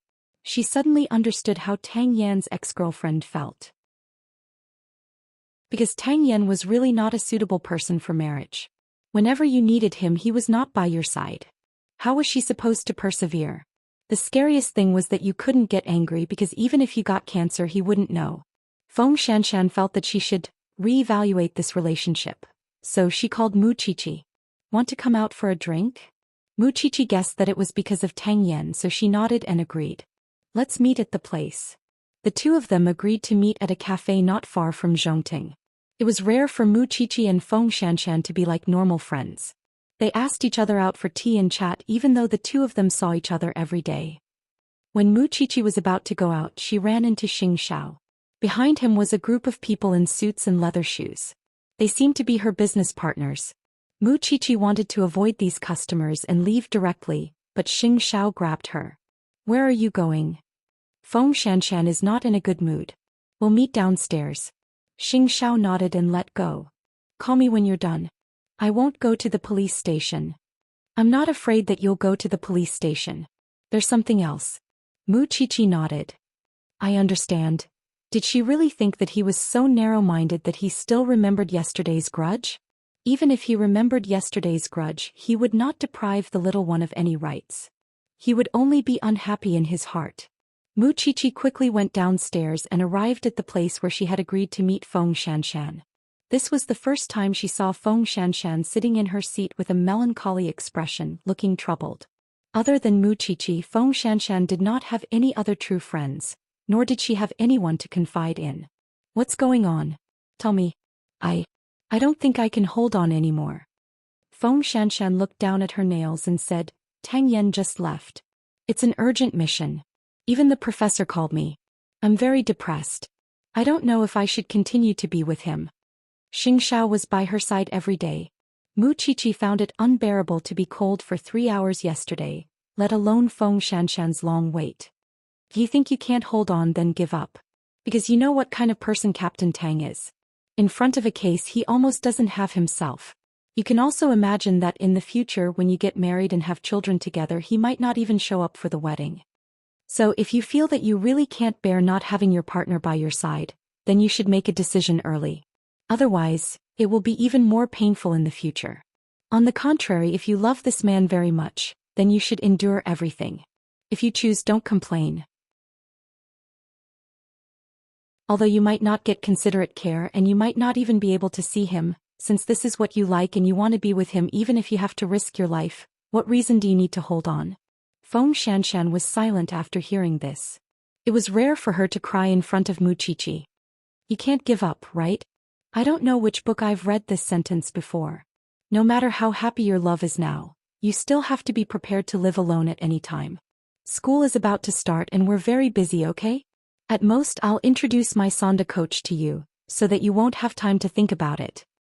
Feng Xianxian did not say anything. She just asked the waiter in the shop and took a piece of paper. What are you going to do? Make a choice. Feng Xianxian split the paper into 2. Then she wrote, give up on one side and nothing on the other. I hate being conflicted the most. No matter what, I have to come to a conclusion today. You're going to give your feelings to these 2 pieces of paper? Muqiqi glared at her. Chapter 696. You can't be so hasty, can you? Feng Xianxian gave Muqiqi 2 paper balls. I'll turn around. You change. Muqiqi sighed and did as she was told. Other than that, she did not know what else to do to ease Feng Xianxian's pain. Soon, Feng Xianxian turned around and waited for Muqiqi's 2 fists. I choose the right. Are you sure? Of course I'm sure. Don't be so wishy-washy. After saying that, Feng Xianxian opened Muqiqi's fist and took the paper ball. But she only opened it and glanced at it before throwing it into the trash can. This is the decision made by God for me. Thank you for today. I've had enough. I'll go back first. Muqiqi watched Feng Xianxian leave. Then she slowly opened her left hand and saw that there was nothing on the piece of paper on her left hand. It was completely blank. On the way back, Feng Xianxian burst into tears. But she had made her choice. He would never look back. So after returning home she began to look for a new house. 1 week. That was enough for her to completely disappear from Tang Yan's eyes. After Muqiqi returned to Zhongting, she kept sighing. Xianxia saw her and tugged at her clothes. What are you unhappy about? Nothing. I'm just lamenting that other people's relationships don't seem to be very smooth. After saying this, Muqiqi hugged Xianxia's waist. I can't imagine what I would do if I were Feng Xianxian. How would I keep such a bitter relationship? Xianxia hugged the little one and chuckled. Someone seems to have forgotten that she had a crush on me. At that time she had nothing else but pure love. But it's different now. Feng Xianxian doesn't have any relatives. He's just a lonely girl. She needs someone to rely on. I don't deny that Captain Tang is a good man. He's even a hero. But, whether it's a husband or a lover, he's not a suitable candidate. The more I talk about it, the more conflicted I feel. Xianxia ignored her. He waited for her to sigh 3 more times before saying, Jing Yun and 4th sister are going to emigrate. But Muqiqi did not understand. Mama Su is seriously ill and there's no cure in the country, which is why they've decided to emigrate. Xianxia stroked the little one's hair. Before that, let's meet 4th sister. Is this what you wanted to tell me just now? Xianxia nodded. Okay, I got it. But I'm going to stick to you for the whole day because whenever I think about Feng Xianxian I feel terrible. Only when I'm with you will I feel calmer. Xianxia looked at the little one with a faint smile, and finally had his secretary bring a chair and put it next to him. Although I really want you to sit on me, considering the bad influence, I'll give you the seat next to me. Mu Qiqi sat down beside Xianxia and held his arm loosely as she watched him handle his work. Soon night fell. Xing Bowen brought Secretary Rin to attend a business reception. Usually Rin Yufei was either dressed in black or white. It was rare for her to wear such a bright yellow dress, which made people feel very comfortable. Especially in this winter, it was like the color of a flame warming people's hearts. I should have brought you to various activities a long time ago.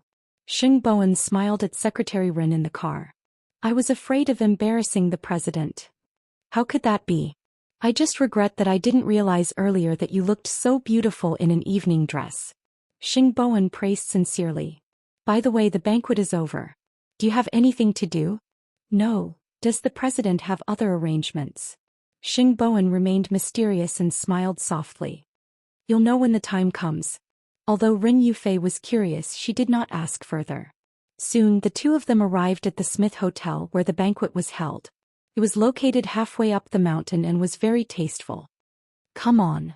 After getting out of the car, Xing Bowen let Rin Yufei hold his arm, even though he could feel that she was very nervous. Don't be nervous.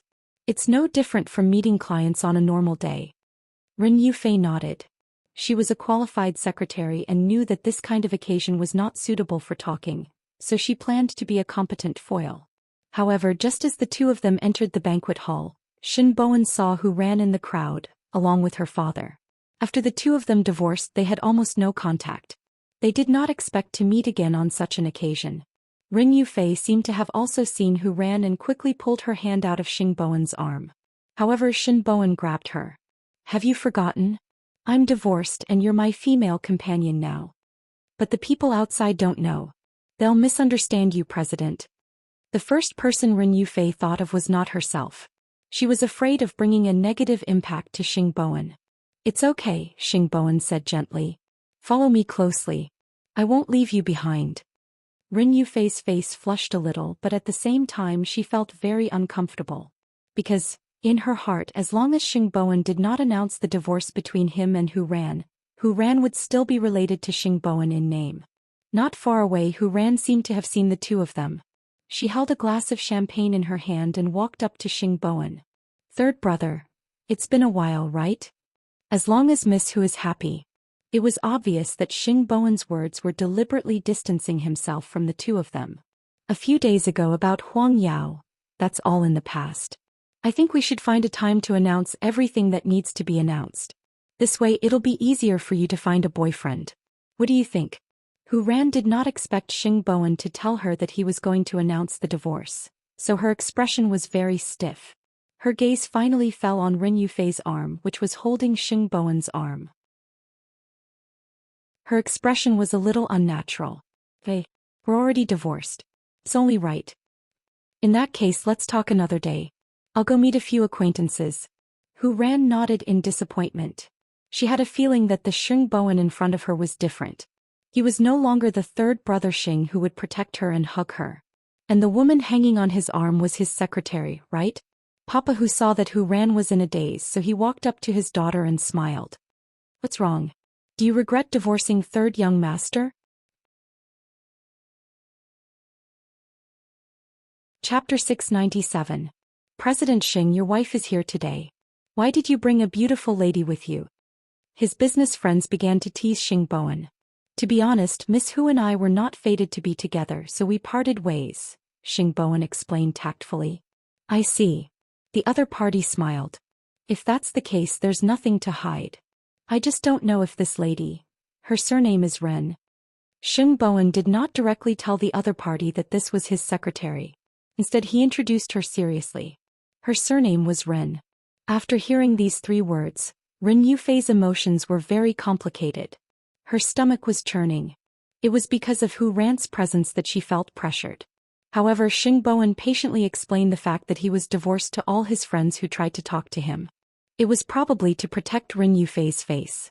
However, although Xing Bowen had stated that he was single, it made Hu Ran very uncomfortable. This was because when the women heard this gossip, they all came to her for confirmation. This would make Hu Ran think that Xing Bowen was doing this for Rin Yufei. That was why he had to distance himself from the relationship between the two of them on such an occasion. He didn't care at all that it would embarrass her. Xingboan brought Rin Yufei around to get to know the people. Seeing that she was tired from standing, he let her go to rest. Go sit for a while and eat something. There's still some time before the banquet. Otherwise you'll feel even more uncomfortable later. Rin Yufei ran for her life and went to the rest area because she felt that the gazes around her seemed to be on her. At this moment Hu Ran took the opportunity to sit beside her. Hu Ran came over on purpose. Secretary Rin. Miss Hu, I know. Back then you were Xing Kai's pawn by third brother's side. I just didn't expect that you haven't been chased away by third brother yet. Hu Ran's words were a little impolite. Do you know? Your presence tonight made me very embarrassed. Everyone came to ask me if I was dumped, if I was cheated on, and who you are. I'm sorry, Rin Yufei apologized, although she did not know why she was apologizing. However, as a secretary, her professionalism reminded her to take a step back. If you still want to accompany third brother to such an occasion in the future, then please check who the guests will be. Only then can you help third brother avoid embarrassment. Otherwise, how sad would it be to be like tonight? It was my negligence, Rin Yufei replied with her head lowered. Being a secretary is your job. I believe that I don't need to teach you what to do. After saying that, Hu Ran got up from Rin Yufei's side and returned to Papa Hu's side. She was here to vent her anger, to vent it on a secretary. Although she didn't know why she was so angry. However, Hu Ran did not feel how innocent Rin Yufei was at all. Rin Yufei was indeed a secretary, but she should not be humiliated and trampled on like this. Therefore she hid in the dark and held back her tears. Xingboan did not notice this at the moment. It was when the banquet was about to end that a female member of his friend's family said to him, Chief Xing, you really don't have any tender feelings for the fairer sex. Your secretary has been hiding in the corner and crying secretly several times. You didn't even notice it once. After Xingboan heard this, he was stunned. I don't quite understand what you mean. You divorced Hu Ran, but you brought your secretary as your female companion without making it public. You explained along the way and saved the secretary's face, but you slapped Miss Hu in the face. She's a dignified young lady, so naturally she had to find trouble with your secretary to vent her anger. Xingboan was naturally lacking in this regard. However, under his friend's reminder, he found Rin Yufei and saw that her eyes were indeed red. So he immediately said, Let's go first. But the banquet is only halfway through, Rin Yufei said as she looked at Xingboan. There's no need to force yourself. After saying that, Xingboan took Rin Yufei's hand. I didn't ask you to accompany me to let you be bullied. This is equivalent to slapping me in the face. Xingboan was angry. Although he did not know why, logically speaking, Hu Ran was his ex-wife, so he should stand on her side. However, at this moment Xingboan only felt that Hu Ran was no longer the Hu Ran he knew. Or rather, he had never really understood Hu Ran. She had suffered for 2 or 3 years. Why did she lose her original kindness now that her life was better? Xingboan did not understand. Xing, are you leaving? Third brother, are you leaving? Xingboan turned around and saw Hu Ran behind him, so he grabbed Rin Yufei even tighter and said to Hu Ran, The news of the divorce will be published in the newspaper tomorrow. It's my fault for causing you inconvenience tonight. After saying that, Xingboan pulled Rin Yufei away from the banquet. Hu Ran's expression was very ugly. Although she did not know why she was so angry, she even felt that she did not know the current her. When Papa Hu saw this, he patted his daughter's shoulder. I told you a long time ago that you would regret it. How about now? You're already divorced and now you're starting to be jealous of third young master? I'm jealous. Then why did you go and teach that little secretary a lesson? For a moment Hu Ran could not reply because she did not know what was wrong with her. Although Mu Chichi's words last time had made her understand a lot, when she really saw Xingboan, she felt that she could not control herself. On the other side, Xingboan pressed the button for the highest floor of the hotel. Previously he had wanted to make Secretary Rin happy, but now that such a thing had happened, he naturally had to care about other people's feelings. I didn't do it on purpose, I know. Rin Yufei explained softly because Xingboan was such a slow person when it came to relationships. To make it up to you, I'll show you the most beautiful night view in Jianchuan. Xingboan booked the top floor and asked the waiter to decorate it very romantic. When Rin Yufei saw the candlelight dinner, she finally smiled and felt a little helpless. Xiao, I'm just your secretary. To me, you're the hero who accompanied me through a difficult situation, Xing Bowen explained as he helped Ren Yufei sit down. But if people find out that we're on the top floor, it will cause a misunderstanding. What misunderstanding? Misunderstanding that we're in that kind of relationship. Ren Yufei's face turned red again and she felt uncomfortable. Chapter 698. Ren Yufei thought of her background and could not help but feel inferior. Thinking about how difficult it was to walk the path of a wealthy family, she reminded herself very clearly. Even if she really liked the president, she could only like him. She could not have the thought of marrying him. She really could not afford such a beautiful dream. Therefore, not long after sitting down, Ren Yufei said uncomfortably, "President, it's already very late tonight. I've seen the night view. I'll go home first. I have to wake up early tomorrow." "Are you in such a hurry? I thought you'd be happy." Ren Yufei held back her excitement and smiled. "I'm indeed very happy. Thank you for your hospitality, President." After saying that, Ren Yufei stood up and bowed slightly to Xing Bowen. Then she quickly left the top floor as if she was escaping. She could only get close to Xing Bowen when she was his secretary. Otherwise, she would not be worthy of the president. Xing Bowen was a little helpless and a little disappointed. This was the first time he wanted to invite a girl to see the night view, but he did not expect that. Forget it, perhaps he was really destined to be alone in this life, as Xiaoqi had said. Therefore, Xing Bowen finished his candlelight dinner alone on the top floor. But then he still called Ren Yufei. "Secretary Ren, President, I'm already home. I'm not asking you to come out for dinner. I just want you to remember to communicate with the Public Relations Department tomorrow and announce the news of my divorce with Hu Ran," Xing Bowen said helplessly. Secretary Ren realized that she was too nervous and quickly reminded herself to be calm. "Okay, I understand. That's it then." With that, Xing Bowen hung up. Secretary Ren sat on the bed as if she was an unforgivable sinner. She could even harden her heart to reject a good person like Xing Bowen. After watching the night view alone, Xing Bowen left the top floor of the hotel. However, when he returned to the Xing family's home, he saw Hu Ran's car parked at the entrance of the Xing family's home. Xing Bowen got out of the car and knocked on Hu Ran's window. "Why didn't you go in? Our identities are different, so it's not convenient." Hu Ran smiled. "I came to you for no other reason than to hope that you can announce the news of our divorce later. Right now, my father has a very important project. The partner only agreed to sign the contract because of my relationship with the Xing family. If the news of our breakup gets out, the cooperation might fall through." Hu Ran, "I know this has caused you a lot of inconvenience." Hu Ran was a little apologetic. "But, can you please give me another month? For the sake of our past friendship. Hu Ran, I once helped you and you also helped me. I always thought that after the divorce we should be even. If it was any other day I might have agreed to it.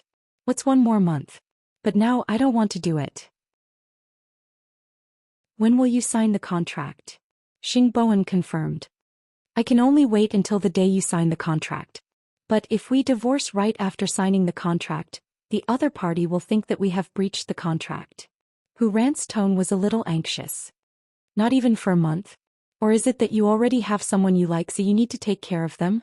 It doesn't matter. Tell me who it is and I'll help you explain. After all, I also want to see you happy. How about this? I'll ask Xiaoqi. You know that I'm a weak person. I can't make a decision on such matters." After saying that, Xing Bowen took out his phone and called Mu Qiqi. This made Hu Ran's expression change. She did not expect that Xing Bowen would actually look for his sister-in-law because of such a thing. Could he not make his own decision? Even so, Hu Ran had already said it. It was not good for her to take back her words. She could only wait for Xing Bowen to pick up the phone. Then Mu Qiqi's voice came from the phone.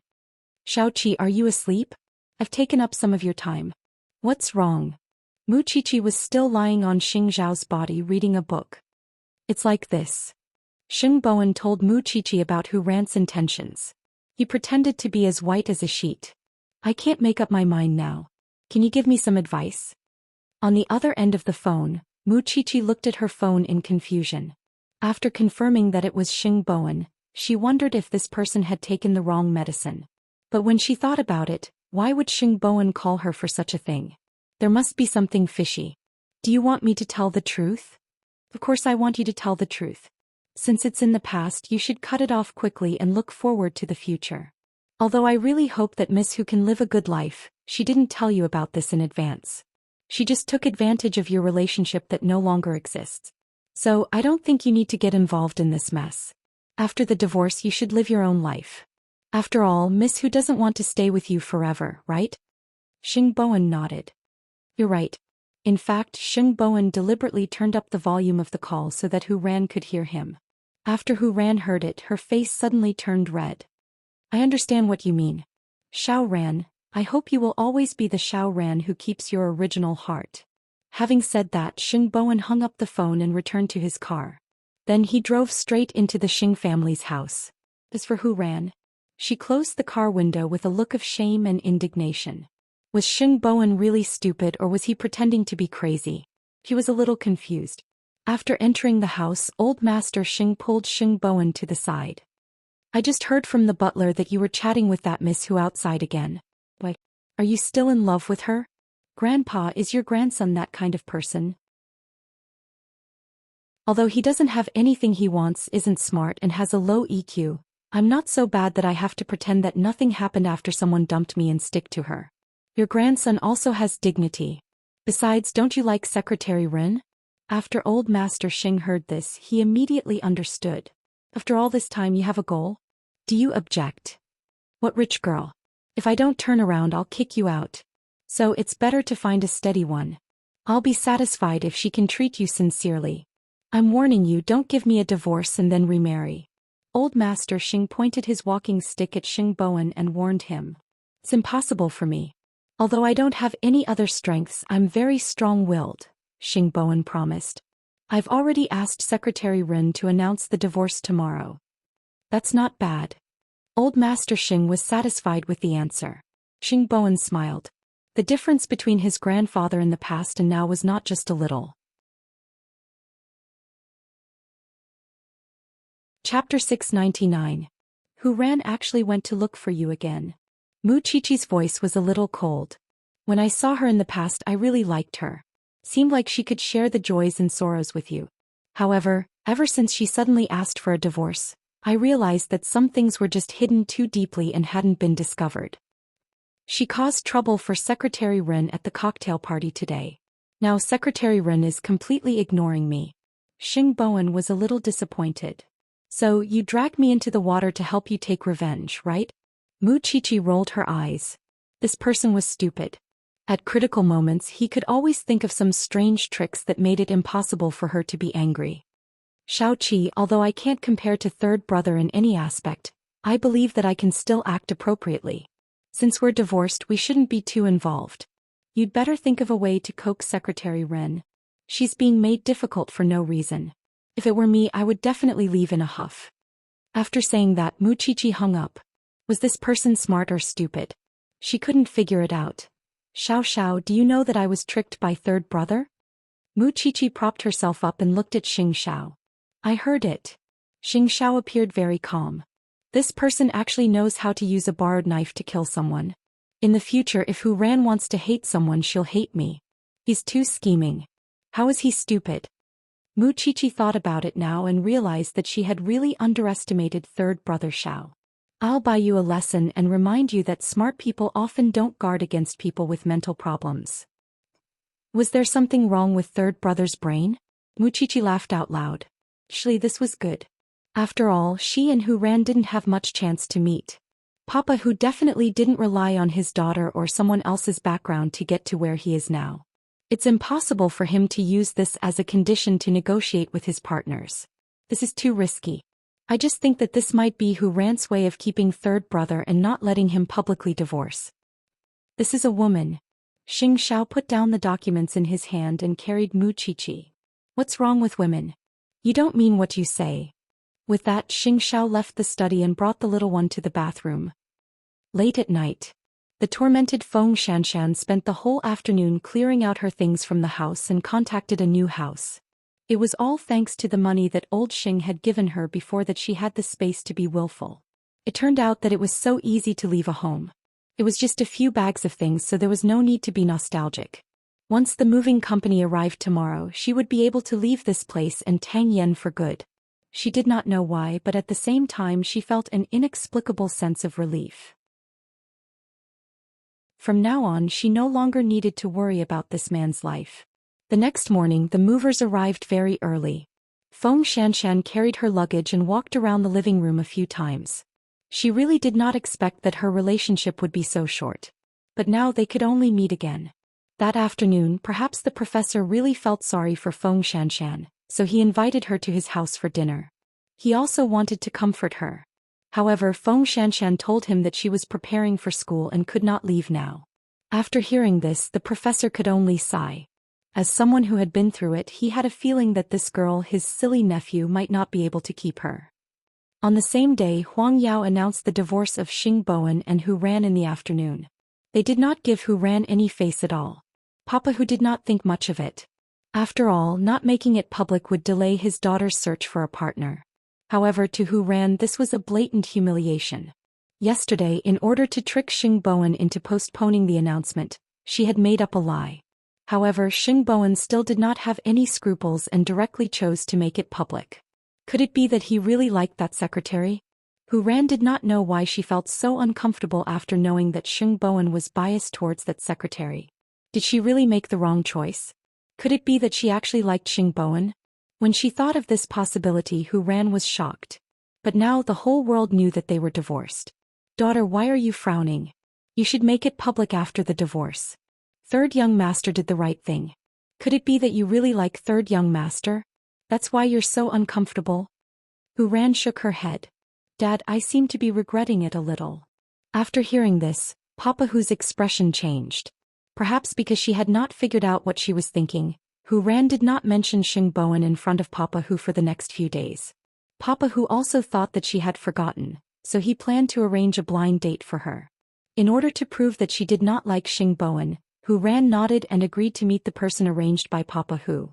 5 days later, school started in Xingting University. When Mu Qiqi saw Xianxia at school, she could not help but catch up with her and ask, "Have you moved?" "Yes, I've moved for a few days. It's near the school," Xianxia answered with her new textbooks in her arms. "I feel relaxed. You can come to my place after school." "Can you really let it go? I don't force things that don't belong to me. Xiaoqi, I used to think that my heart is very strong and can endure a lot of things that others can't and give Tang Yan the greatest support.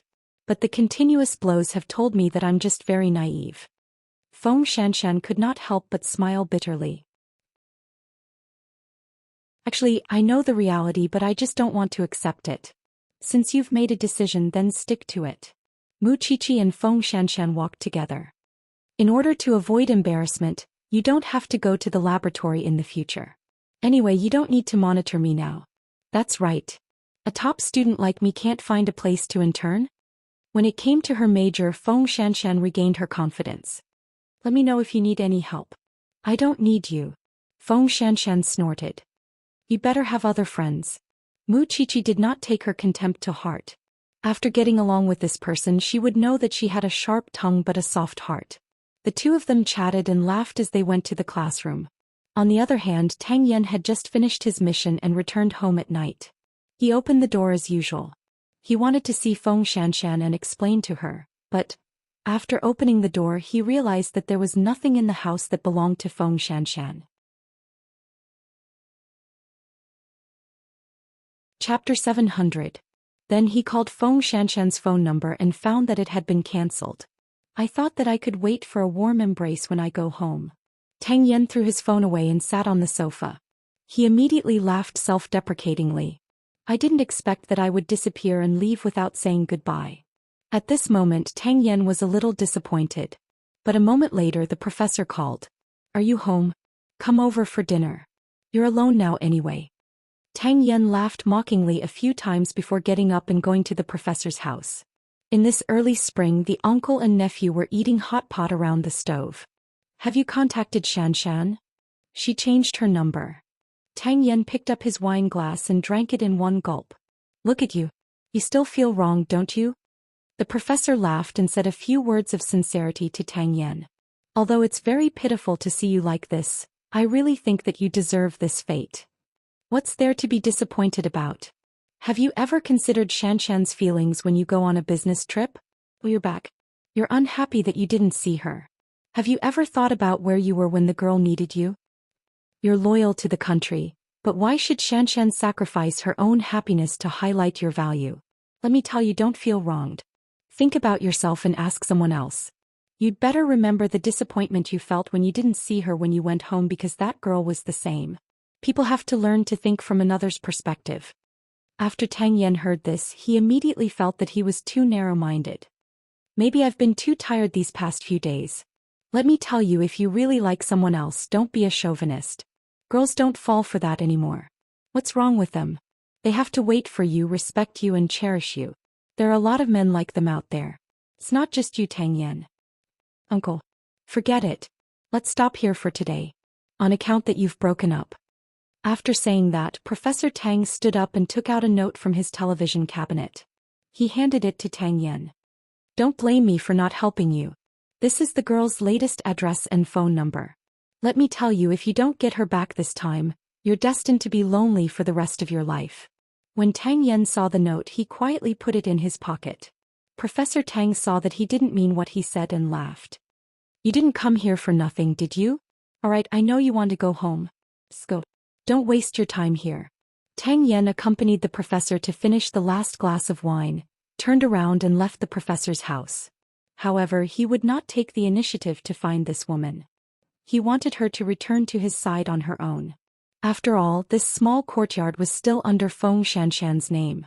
He always had a way. The next morning, Feng Xianxian was still in class when she suddenly received a call from the property management. "Oh, Miss Feng, come home quickly. The water pipe in your house is broken and it's leaking badly. You have to come quickly to deal with it." Feng Xianxian hid under her seat and answered the phone. Although she did not want to return to that place, it seemed that someone was not back yet. "Then I'll come over at noon." "Hurry up. You have to deal with it quickly." Feng Xianxian responded and looked at the next class schedule. "What's wrong?" Mu Qiqi saw that she was absent-minded and quickly asked. "There's a leak at home. The property management called me. Take a leave and go back to deal with it. This kind of thing can be big or small," Mu Qiqi advised. "I'll take notes of what you want to hear. Consider it a favor from me. I'll rely on you." After saying that, Feng Xianxian patted Mu Qiqi's shoulder and left through the back door of the classroom. Then she rushed back to the small courtyard anxiously. Sure enough, there were several pools of water seeping out of the house in the courtyard. So she immediately opened the door. However, the moment she pushed it open, she saw Tang Yan sitting on the sofa without moving. So she turned around and was about to leave, but Tang Yan stopped her. "Even if you want to break up, shouldn't you tell me in person? It's not very polite to just leave. I have nothing to say to you." After saying that, Feng Xianxian was about to leave, but Tang Yan stood up and grabbed her. "You don't, but I have a lot. Tang Yan. It wasn't easy for me to make up my mind to make this choice. I think we really shouldn't continue. We're not suitable." Feng Xianxian pushed Tang Yan away. "But the person who suggested having sex was you. The person who made me addicted was you. The person who made me want to get married was also you. Now that you're leaving, what should I do?" Tang Yan asked Feng Xianxian. Feng Xianxian shifted her gaze elsewhere. "I don't want to be like this. I'm always on tenterhooks. You don't appreciate anything I do. To tell you the truth, with you in this state, I really don't have confidence in the future. Because you don't trust me. You think I can't do anything. You think I should be locked up at home. But this isn't what I want." "Really?" After hearing this, Tang Yan was silent for a long time. It was so long that Feng Xianxian felt stiff. Then he said, "I am used to being independent. I haven't learned how to get along with women.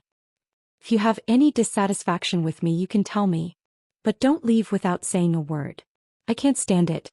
After so many years, even if I failed a mission, I haven't felt so bad. I know that it's easy to change a leopard's skin, but I will try to learn and understand you.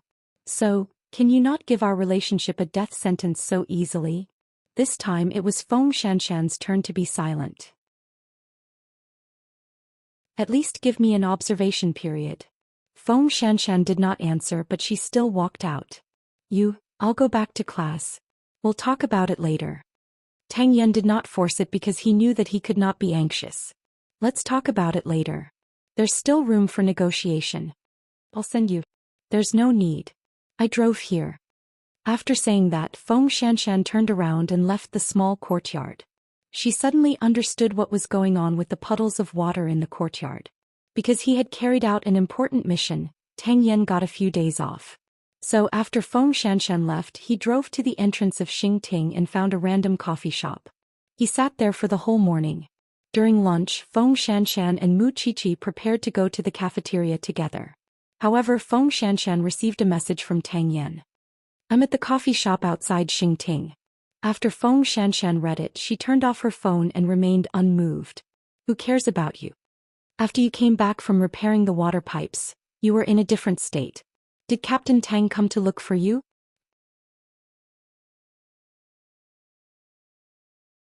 Chapter 701. He said some provocative words and made me fall head over heels for him, just like what you saw, Xianxia said self-deprecatingly. Xianxia said self-deprecatingly. So, I'm in a state of battle again. The note I wrote and the oath I swore before are like a fart. Mu Qiqi chuckled and poked her forehead. Accept your fate. You have no resistance against Captain Tang. I'll struggle a little more. Xianxia felt that she still needed to calm down. Up to you. Wasn't love something that could be sunny one moment and cloudy the next? The two of them had lunch together and then took a lunch break together. However, when Xianxia went to the cabinet to get the teaching materials, she found that her cabinet had been pried open. Her things were in a mess. The first thought in her mind was Tang Yan, but Tang Yan really didn't know how to do such a tasteless thing other than putting on an act. Therefore, she temporarily tidied up her cabinet and returned to the classroom as if nothing had happened. Now, everyone knew that the two top students of the Faculty of Forensic Science had turned from enemies to friends who could talk about anything. Forget about everything else. The fact that the two of them were not to be trifled with was a well-known fact in Xingting University. Under such circumstances, the person who came to look for trouble with Xianxia should not be someone from the university. Why did you take so long? Mu Qiqi saw that Xianxia took half an hour to get the teaching materials, so she couldn't help but ask, Is Captain Tang here? No. Xianxia shook her head. If he's not here now, he'll appear outside the school gate in a while, Mu Qiqi guessed. Xianxia tilted her head and looked at Mu Qiqi. This person must have been a fortune teller in her previous life. I'm relieved to see that you seem to have come back to life. You don't know how depressed I was at home the day you made your choice. Since you've reconciled with Captain Tang, I'll worry about others. Are you some kind of matchmaker? Xianxia scoffed. You have a mole on your nose. You really look like one. Get lost. Mu Qiqi glared at her. In fact, old Xing knew that Xing Bowen could not handle it, so he called her. Although they still disliked each other verbally, she could not let the old man who had just recovered from a serious illness come out to meet her, a junior, after the old man repeatedly asked her to do so. So she agreed to go to the Xing family. Of course, she was reluctant. After all, she and Xiao had sworn in their hearts that they would never step into the Xing family again in this life. But now the old man had changed a lot, so she made a concession. Soon the bell for the last class rang. Mu Qiqi leaned on Xianxia's arm gloatingly. Stop pretending. Let's go out and meet people. Xianxia took a deep breath and felt a little uncomfortable. You. Captain Tang, said Xianxia. She felt. She of Shan. And Captain Nin. Over Tian. Tang of Tang. She thought over and over. But and over again, over and over. Over. Aired. Over and over. Feng. Over. This man must have done it on purpose. He must have. Before Mu Qiqi got into the car, she saw Xianxia looking around and knew that she must be disappointed. She finally believed that Captain Tang was an expert. Do you think he'll pester you if you catch him off guard? He wouldn't. He would tease you, make you upset and make you worry. He was indeed an expert. Mu Qiqi shook her head and got into the car with a smile. Fortunately, the man beside her was not such an expert. Otherwise, she felt that her heart would not be able to take it. Seeing her smile, Xiao reached out and pinched her chin. What's so happy about? Share it with me. I'm very happy to see others happy, Mu Qiqi answered. Just to satisfy your matchmaker's needs, I have to make an exception and go to the Xing family tonight. Zhou Xian was unhappy about this. Grandpa is looking for me. You can't let him out, can you? Mu Chichi asked the man with a frown. Su Che, go pick up the old man, Xianxia instructed Su Che. Can't he go to the banyan courtyard? After all, there were other people in the Xing family that Xianxia did not want to see. There was no need to ruin his mood for those people. Will Mom be unhappy if you do this? I know what I'm doing. Mu Chichi took a deep breath and nodded. Then I'll listen to your arrangements. Previously, Old Master Xing had said that he wanted to meet Old Master Shen in person. After all, he was the one who had done wrong in the first place. He had to go to him and apologize. Today was the perfect opportunity. Most importantly, he wanted him to see his son. He was now the chief engineer of Zhongting. Feng Xianxian drove her car home. However, halfway through she suddenly lost control of the steering wheel. She quickly braked and stopped the car. Then she called Tang Yan. Something happened on the way. Come and pick me up. Tang Yan's face turned red. A traffic accident? Something happened to the car. I'm parked in the middle of the road now. I can't move. Call a tow truck. Go to the side of the road by yourself. I'll come over right away. Why had the bookcase been pried open? Why had the car been tampered with? Could it be that all of this was premeditated? Feng Xianxian stood by the side of the road. Thinking about the scene just now, she felt a lingering fear. She had almost crashed into a straight car. 20 minutes later, Tang Yan drove to the place where Feng Xianxian had an accident. His face was extremely gloomy. Are you okay? I'm lucky. Nothing happened. Feng Xianxian nodded. Get in the car first. I'll go to the car to take a look. Tang Yan sent Feng Xianxian to the car and then went to check Feng Xianxian's car. He found that not only had the steering wheel been tampered with, but also the handbrake. This was done by someone. Obviously, the people who were looking for him had come and already knew about his relationship with Feng Xianxian. A moment later, Tang Yan returned to the car. His expression was hard to read. What happened? Now, whether you're willing or not, you have to move back and live with me, Tang Yan said to Feng Xianxian. They're out. They're here to challenge me. Feng Xianxian's eyes suddenly widened. Aren't you afraid of implicating me? I'm afraid, but I won't be at ease no matter where I put you. It's better to keep you by my side. I'll ensure your safety. At least before I die. Feng Xianxian couldn't resist this man. This was also the reason why she left without saying goodbye. She knew that as long as she saw this man, she wouldn't be able to move. Women just liked heroes, didn't they? Don't talk about dying. You said that you wanted me to give you an observation period. Now you've changed from a real boyfriend to a backup boyfriend. At least I'm still a boyfriend. This was enough for Tang Yan. If it were any other woman, he wouldn't even mention a word. However, Feng Xianxian was different. Feng Xianxian and Mu Chichi were two different girls.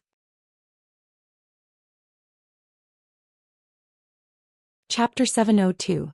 The two of them returned to their original home, but they could only stay for one night. The new place you moved to isn't safe enough. We have to move to another place. When Tang Yan returned home, the first thing he did was to take out his card. This is all the money I've saved since I became a police officer, including all kinds of bonuses. I've also sold the house next door. We have to move to a safer place. What place are you interested in? Feng Xianxian took the card, still not understanding. The place with the best security in Jianchuan is the area where your best friend Mu Chichi lives. Of course, we can't compare to the Xing family, but the small houses there are more than enough. All of the residents in that area were either rich or respectable or people with power. In addition, the Shin family was also nearby, so the security had to be one of the best. Do we have enough money? You'll know when you check. After Tang Yan said that, he set up several traps in the house to prevent anyone from sneaking in the middle of the night. Then he brought Feng Xianxian to take a shower. You're still thinking about that at a time like this? Feng Xianxian was a little embarrassed and angry. She watched as the man took off his clothes and completely ignored her objections. What are you thinking about? It's just that you have to be in my sight at all times, Tang Yan explained. Feng Xianxian saw the wound on his shoulder and couldn't help but sigh. My left shoulder was shot through and now my right shoulder is cut. No matter how good your physique is, you shouldn't be torturing yourself like this. I'm used to it. Tang Yan lay in the bathtub and pulled Feng Xianxian in. Compared to this, not seeing you when I came home last night is more painful. Xianxia didn't say anything and stayed quietly in Tang Yan's arms. A moment later, the two of them returned to the bedroom. Sleep, Tang Yan said as he held Xianxia in his arms. There won't be, don't worry. Xianxia nodded and lay on Tang Yan's chest. Perhaps it was because she smelled the good smell on his body that she felt that her soul had returned to its place. Late at night, old Master Sheng was brought to the banyan courtyard by Su Che. Although he was extremely unwilling when he left and kept scolding Xing Xiao for torturing his old bones, he couldn't hide his excitement when he got into the car. After all, no matter how much conflict he had with his eighth brother in the past, he was still his most beloved grandson. Since they were discussing Xing Bowen's matter, third brother did not know that Grandpa Xing had gone out without the Xing family knowing. After arriving at the banyan courtyard, old Master Xing walked into the house of his unfilial descendants with his walking stick, although he never thought that he would have such a day. After Grandpa Xing entered the house, although Mama Xing still hated him, she did not give him a strange look. She just did not talk to Grandpa Xing. The one who had changed the most was Papa Xing. He was now the chief engineer of Zhongting, and his entire being had become heroic and extraordinary. It was as if he was a completely different person. I didn't see you care about third brother in the past, but now you're willing to drag your old bones to work for him. Xing Xiao, wearing a black turtleneck sweater, walked down from the second floor and sat opposite the old man. Where's Chi-Chi? Old Master Xing did not care. Instead he asked him casually. Here. Mu Chi-Chi followed him downstairs and sat down beside him. Mama Xing poured tea and water from time to time. She did not join them. She still remembered her husband's death. How much do you know about third brother? I want to know if there's a chance between him and Secretary Ren. Well, Mu Chi-Chi glared at him. Didn't you pursue a match in the past? Because of this matter, you've made things difficult for me. Moreover, I don't think my background is bad, but you despise me so much. Girl, are you going to settle old scores with me now? Old Master Sheng also glared at Mu Chi-Chi. What I mean is that I'm afraid that you haven't figured it out yet. After all, Secretary Ren is just an ordinary girl. Xing Xiao quickly stopped the two of them from continuing to mock each other. I just want third brother to be more relaxed now. There's someone who loves him to take care of him. I was wrong about Miss Hu. I just want to make it up to him now. Old Master Xing admitted defeat. If you sincerely accept Secretary Ren, then it'll be very easy. The reason why Secretary Ren keeps rejecting third brother is probably because she doesn't want to enter a wealthy family. She feels that a wealthy family is very scary. Since you like her, Grandpa, then find her and treat her well. Treat her like a granddaughter-in-law. Buy whatever she lacks and ask about her well-being. Make your attitude clear. You definitely won't interfere with their development. Are you sure this will work? Old Master Xing couldn't believe it. She likes third brother very much, but she's afraid of the Xing family's steps. As the head of the family, you can personally tell her that I don't despise you. Then she'll naturally have a lot less to worry about. After hearing Mu Chi-Chi's words, Old Master Xing nodded. Seemed to make sense. Since you say so, I'll give it a try. Also, that Miss Hu doesn't seem to have given up on third brother. Mu Chi-Chi reminded Old Master Xing. Don't do something stupid again just because someone else gives you some benefits. I've already died once. What else can't I get over? Old Master Xing scoffed at Mu Chi-Chi's words. Believe me, as long as you clarify your attitude, Secretary Ren will definitely not reject third brother again. Old Master Xing patted his thigh. I'll believe you this once. When Mama Xing saw this scene, she suddenly felt that it was a little strange. In the past, Old Master Xing wanted nothing more than to skin Xiaoqi alive. But now, in name, he was here to look for eighth brother. In fact, he spent more time talking to Mu Chi-Chi. One old and one young. Although they were teasing each other, Mama Xing could tell that this old man still had some indescribable dependence on Xiaoqi. Even his most beloved eighth brother had to stand aside. Since it's settled, I'll go back first. Let your assistant send me off. He's good at driving. Old Master Xing named Su Che and asked for him to send him off. You're going back just like that? Not even 10 minutes. It wasn't easy for Papa Xing to finish his work and talk to Old Master Xing. How could there be any overnight hatred between father and son? I still have to go to the Shen family. Moreover, I know that you've become famous and have just won a few awards. You're more successful than me. I've let you down. Old Master Xing said this from the bottom of his heart. Of course, Papa Xing was very happy when he heard this. He smiled like a child. However, when Mu Qiqi heard that Old Master Xing was going to the Shen family, she knew that he must be going to apologize. After all, he was the one who insisted on breaking off the engagement between the Shen family and the Xing family, ruining his friendship with Old Master Shen.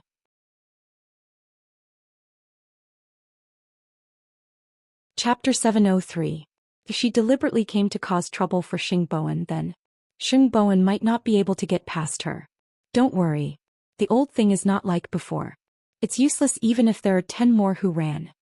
Xing Xiao put his arm around Mu Qiqi's shoulder and turned to Mama Xing. Mom, let's go up and sleep. Go, go. Mama Xing knew what Xing Xiao wanted to do when she heard his tone. Young people were full of fire. It was just that Xiao Qi's body was suffering. The night breeze blew. Old Master Xing arrived at the Shen family with Su Chei's help. When Huang Yu heard that Old Master Xing was here, she quickly went to Old Master Shen's pond. Dad, Grandpa Xing is here. Old Master Shen snorted when he heard that. Was this person here to disturb his night fishing? However, even so, he still asked Huang Yu to invite him to the pond and put the chair down. Old Master Shen walked in slowly and saw his old friend. Old Shen, are you still angry with me? Who are you? It's not worth it. Old Master Shen was wearing a straw hat and holding a fishing rod. When Old Master Shen heard this, he knew that this person was not angry anymore. It was just that he was embarrassed. I came here today to apologize to you. Otherwise, I don't even know when my old bones will be buried. After hearing this, Old Master Shen finally turned around. You know that you're already so old, but you're still making trouble. It's your turn. Are you fishing? Fishing. They were both old friends. They did not have time to care so much. As long as Old Master Shen apologized, Old Master Shen planned to forgive him. Friends did not matter in this life. Why should they be so calculative? So the two old men fished by the pond until the wee hours of the morning. Old Master Xing simply stayed at the Shen family's house. It was only the next day that Xing Bowen found out that his grandfather had gone to the Shen family and made up with Old Master Shen. However, when he arrived at Huangyao, he found out that Secretary Ren did not come to work at all. Then Secretary Ren's assistant told Xing Bowen, Secretary Ren was asked to leave by the chairman early in the morning. The president asks you to work in peace. Grandpa? He still hasn't changed, he wants to. President, don't speak too fast. This time the chairman won't make things difficult for you. You just need to focus on your work. The assistant revealed a meaningful smile. However, other than making things difficult for Secretary Ren, Xing Bowen really couldn't think of anything else that the old man would look for her for. Old Master Shen called Secretary Ren to the Shen family. When Old Master Shen saw her, he frowned. I'm taking you to play basketball. Why did you bring the little secretary along? I found a wife for third bro. Not bad, right? You have better taste than before, Grandpa Shen said sarcastically. After saying that, the two of them immediately laughed. In fact, Secretary Ren was also very nervous. She had no idea what the old man was going to do. Meanwhile, Mu Qiqi had arrived at school. However, she felt that everyone was looking at her weirdly the moment she stepped through the gates. Especially the pedestrians on the road, it seemed like they were talking about her, but it also seemed like they weren't. When she entered the classroom, she saw a huge banner in the classroom. There was only one sentence on it. Feng Xianxian is a whore who can sleep with anyone. Her private life is extremely messy. She even had an abortion for a rich second-generation heir. She didn't know how the other party was so resourceful that they even got Feng Xianxian's ultrasound data in the hospital. Mu Qiqi's first reaction was to call Feng Xianxian. Where are you? I'm at the school gate. What's wrong? Don't come in. Mu Qiqi's most direct reaction was to protect her friend. Anyway, don't come in. I'll see what I can do. The more Mu Qiqi said this, the more curious Feng Xianxian became. So she quickened her pace and entered the school, only to see everyone pointing at her. Feng Xianxian ignored them and entered the classroom together. Finally, she saw the banner at the back of the classroom. Of course, Mu Qiqi had already torn off the ultrasound photo, so Feng Xianxian didn't see it. I told you not to come. You should have been obedient. Mu Qiqi immediately walked over and blocked Feng Xianxian's view. I know why, Yi Zichen said. Does Captain Tang know?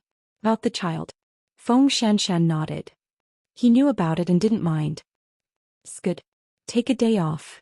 Feng Xianxian was about to answer, but the dean entered the classroom and said to Feng Xianxian, "Come to my office for a while." Because this matter had already spread throughout the entire school, the school had no choice but to deal with it immediately. Feng Xianxian took a deep breath and followed behind the dean. At this moment the people around them started to gossip. She's usually so arrogant, but she's finally failed. I didn't expect her to hit a child. That's true. I've long heard that Feng Xianxian is the queen of the night scene. It's not surprising that she has such experience. This time it's such a big deal. The school will definitely expel her. There's no room for discussion. Tiskti, that woman is really too dirty. Who would dare to want her in the future? Hearing these ear-piercing voices, Mu Qiqi walked in front of the dean and looked at her sharply. When Feng Xianxian was at the scene solving the case, you weren't even there. Who are you calling dirty? You've done such an ugly thing and you're still afraid of others talking about it. If adding insult to injury can make you feel noble, then let me tell you, I'll go back and check your ancestors. I want to see if you don't make mistakes. After hearing Mu Qiqi's words, the dean immediately fell silent. Clearly she was feeling guilty. You can talk about her behind her back, but don't do it in front of me. Otherwise, I'll make you put up a bigger banner tomorrow and float on the largest building in Jianchuan for 3 days. The people around them instantly fell silent. They had almost forgotten that Mu Qiqi was still around. What was Feng Xianxian to them? Seeing that everyone was tactful, Mu Qiqi sat down. They were really too friendly to them. Did they think that it was a blessing? On Feng Xianxian's side, the atmosphere was very serious. Xianxian, you're a top student in the forensic science department. Logically speaking, this kind of matter is a personal matter, and the school has no right to deal with it. However, now that the matter has blown up, the impact is very serious. The principal really wants to eliminate the negative impact on you, but he doesn't know who you've offended. Even the school's network has been hacked and you've been posted on the forum. Dean, just tell me what you want to do. Feng Xianxian did not want to listen to those official words. The dean pushed his glasses, a little helpless and a little reluctant. The school plans to ask you to withdraw from school on your own. Feng Xianxian might already have an idea in her heart, but hearing it with her own ears was a different matter.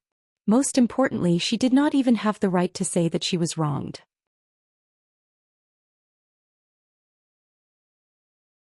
Chapter 704. The dean looked at Feng Xianxian awkwardly.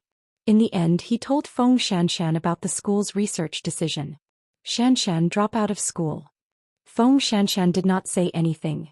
If you still want to be a forensic doctor, then I'm willing to guide you on your own. This is my own fault. I can't blame you. I know you've tried your best.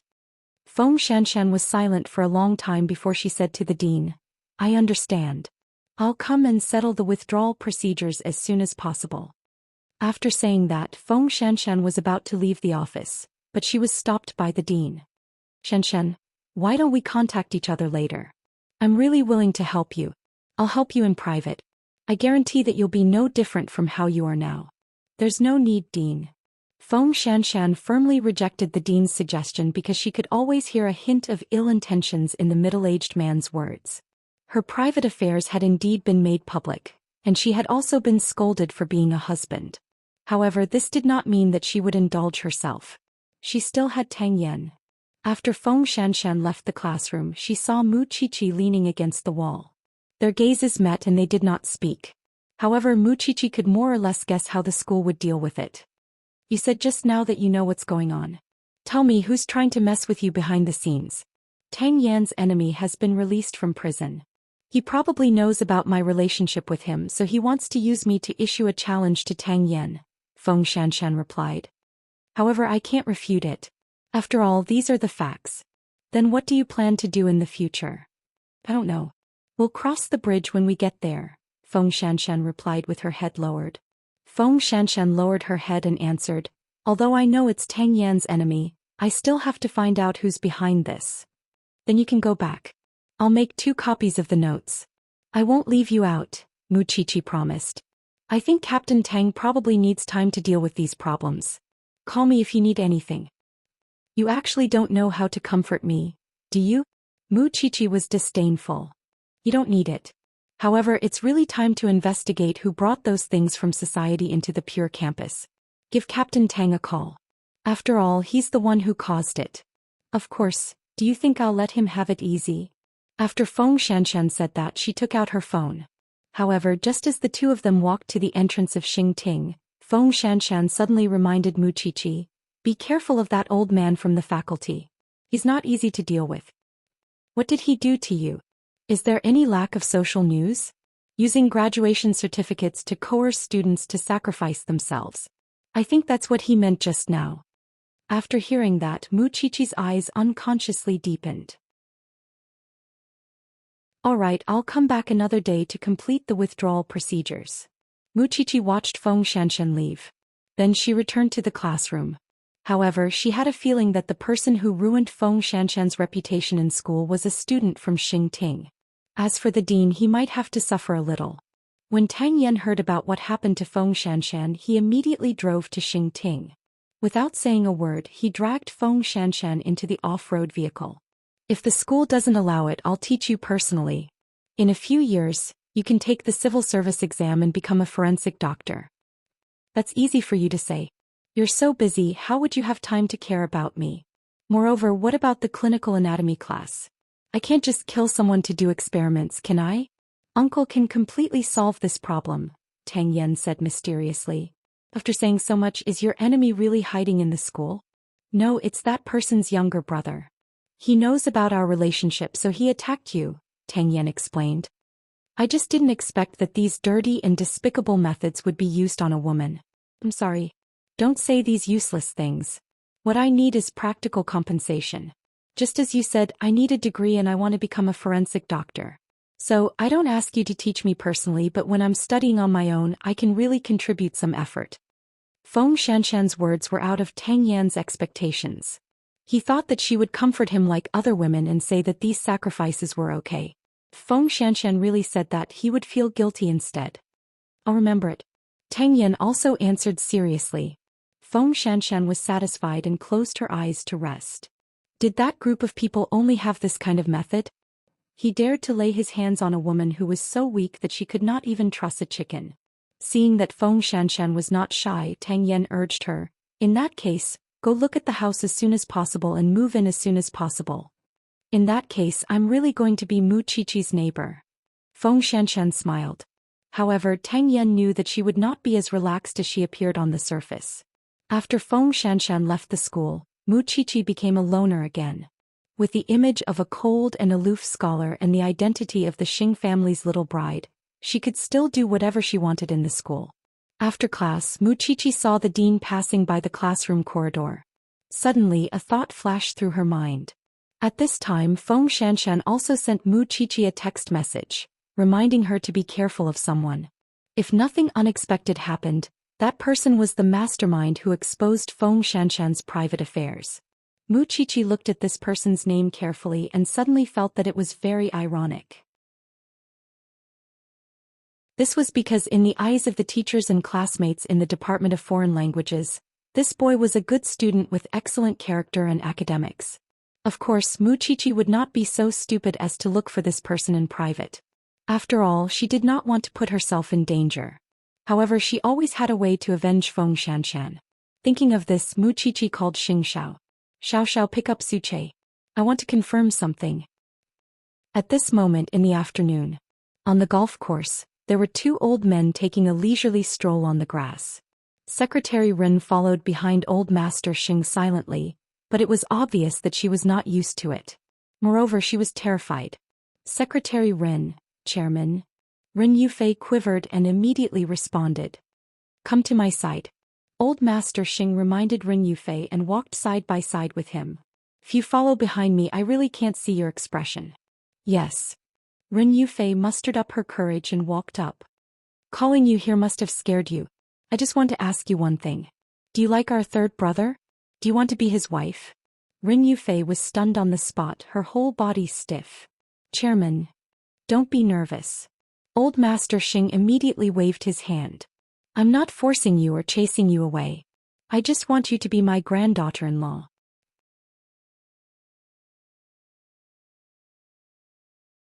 Chapter 705. Chi said that you and Bowen are a couple. I was still hoping that I would have a granddaughter-in-law soon. I didn't expect it to be my grandson's wishful thinking, old Master Xing said with a look of pity. Why is it so difficult for him to woo a wife? Ren Yufei looked embarrassed. This was because there was a huge difference between this and the chairman in her heart. Secretary Ren, tell me the truth. If you treat third brother sincerely, I'll make the decision for you.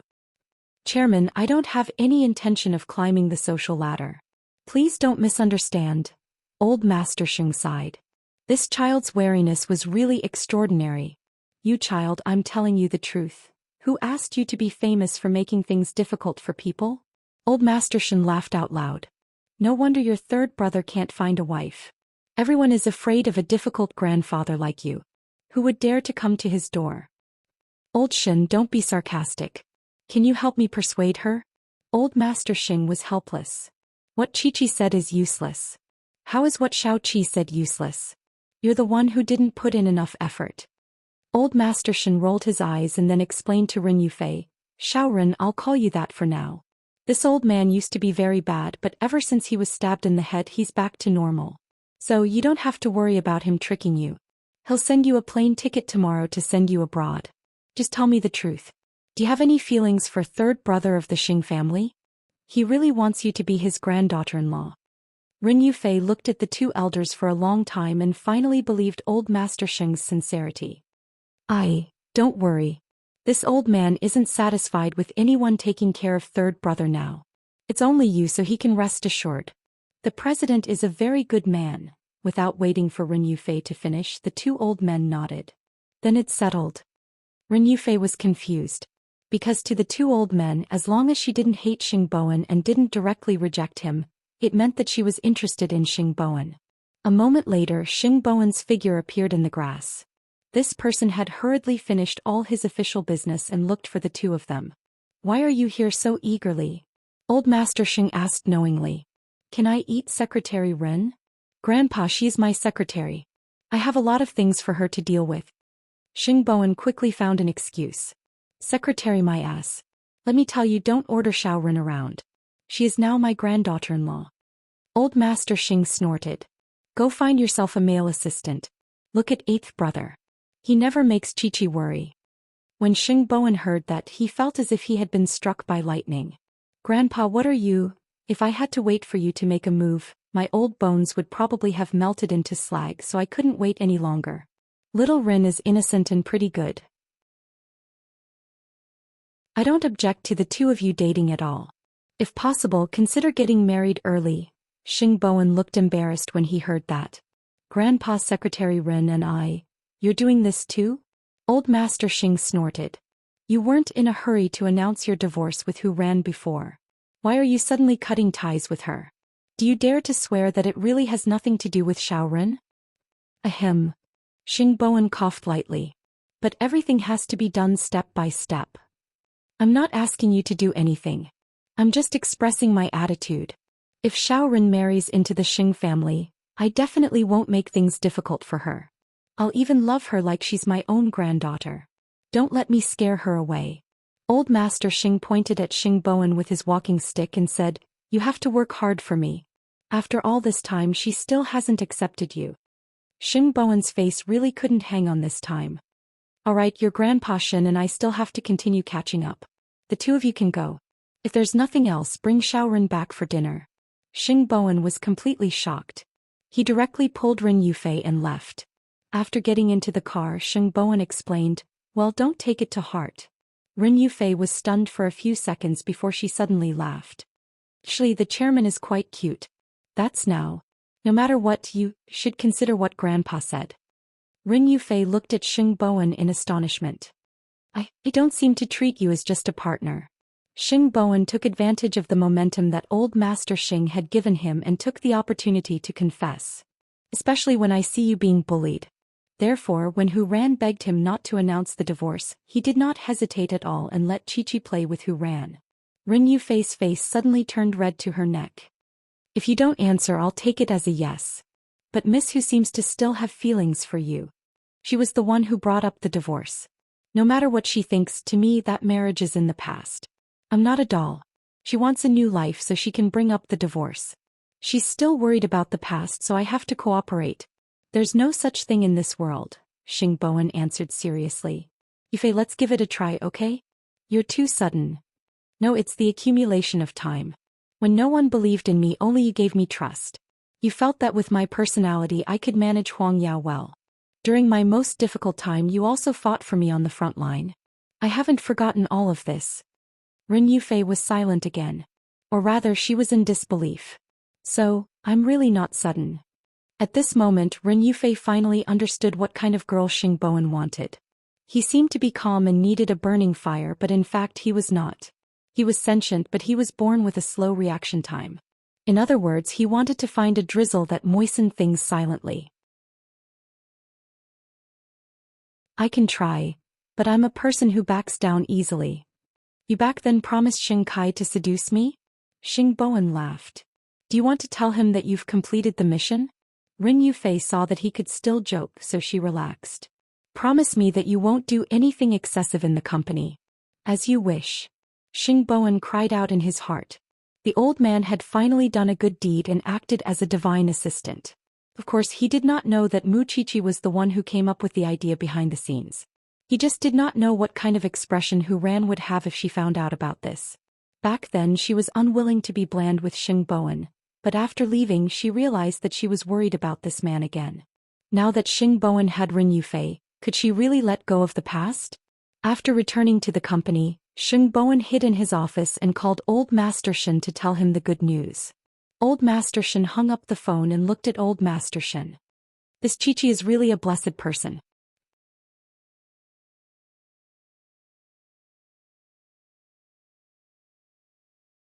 Chapter 706. In the future I'll dote on her and treat her as the real crown princess, okay? Old Master Xing was helpless. It was embarrassing to always be talked about by his old friend. That's more like it. When your third brother succeeds, hurry up and invite me to the wedding. Old Master Xing chuckled. After being stunned for a while he asked Old Master Shen, "Seventh girl asked me to buy something for Xiao Ren. I forgot. Next time bring it directly to Huang Yao and let her choose for herself." Old Master Xing nodded. He did not care about these external things at all. Good suggestion. Speaking of which, in terms of luck, Ren Yufei was still the one. Everyone in the Xing family had been tortured by the old man, but she was the only one. The old man was already open-minded. I remember that your birthday is coming soon, right? Old Master Xing was stunned. You still remember? Originally, Old Master Xing thought that this would be a reunion birthday, but the truth was not like that.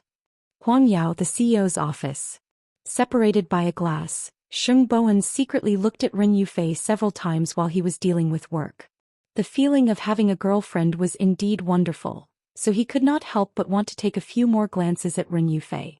He could not be too intimate at the company, but he could at least send her home, right? Therefore, when it was time to get off work, Xingbowen worked overtime at the company as usual. Ren Yufei delivered the new documents to the office and then said to him, "President, there's a visitor. Come with me after work." Xingbowen looked up at Ren Yufei and saw Hu Ran standing behind her. No wonder there was no expression on Ren Yufei's face. Then Xingbowen closed the document and put away his smile. He used a businesslike tone to speak to Hu Ran. "Why are you looking for me at this time?" "Third brother, I want to ask you out for dinner." "But I have an appointment tonight," Xingbowen said directly. He planned to completely ignore Hu Ran's special dressing. After all, his real girlfriend and ex-wife were both here. He had to be careful to avoid embarrassment. "In that case, I have something to say to you here." After saying that, Hu Ran turned to look at Ren Yufei. "I wonder if Secretary Ren can leave? I'll get off work first." Ren Yufei turned around and left the office. Xingbowen watched Ren Yufei leave, then took out his phone and sent her a text message. "Wait for me outside for a few minutes. I'll be out soon." Ren Yufei leaned against the door, feeling upset. However, when she saw the text message from Xingbowen, she finally felt a little better. "If you have anything to say, say it now." Xingbowen sat down opposite Hu Ran and looked at his watch. "I'm in a hurry." Hu Ran's expression was a little awkward, but after a few seconds she still said, "Third brother, I still want to go back to your side." These few days, Dad arranged for me to meet some outstanding men, but when I see them, your face automatically appears in my mind, so I want to start over with you. After listening to this, Xingbowen looked at Hu Ran carefully. After a moment of silence, he chuckled and said, Hu Ran, you asked for a divorce because you felt that there was no love between us. I understood and accepted it. I thought that at that time your decision was prudent enough. But now you want to start over. You're the one who got divorced and you're the one who wants to start over. Is my life just for you? Hu Ran did not expect that Xingbowen would start by questioning her. I know I was wrong. Third brother, let me make it up to you. After losing you, I finally know what true panic is. Xingbowen shook his head and seriously advised Hu Ran, Xiao Ran, don't waste any more time on me. I've already walked out. I hope you can walk out as soon as possible, okay? Have you fallen for another woman? Hu Ran suddenly asked Xingbowen. It has nothing to do with anyone. It's just that as a man I have my dignity. I hope you won't look for me again in the future. Perhaps we can still remember the beauty we once had. Xingbowen's words had already expressed his meaning very clearly. Third brother. I know I was impulsive back then and asked for a divorce. But it's precisely because of that I had to lower myself to look for you. I don't treat you as a toy. You're my benefactor. From Hu Ran's eyes, Xingbowen did not see her feelings. All he saw was her unwillingness. She did not know when she had started to treat the loyal Xingbowen as her own. Before the divorce she had never felt it. But after the divorce she slowly realized this fact. In the past she thought that Xingbowen was there and that he was soft-hearted. As long as she told him that she regretted it, he would definitely agree to remarry. In fact, Hu Ran had always held such a thought in her heart. However, although Xingbowen was a slow-witted person, he was not a fool after all. He understood a lot of things. Moreover, a person who could spend 2 years pretending to be a fool would not be as healthy as a normal person. It was just that she might have hidden a side that she did not realize. Hu Ran, we really can't go back. Hearing this, Hu Ran's self-esteem suffered a heavy blow.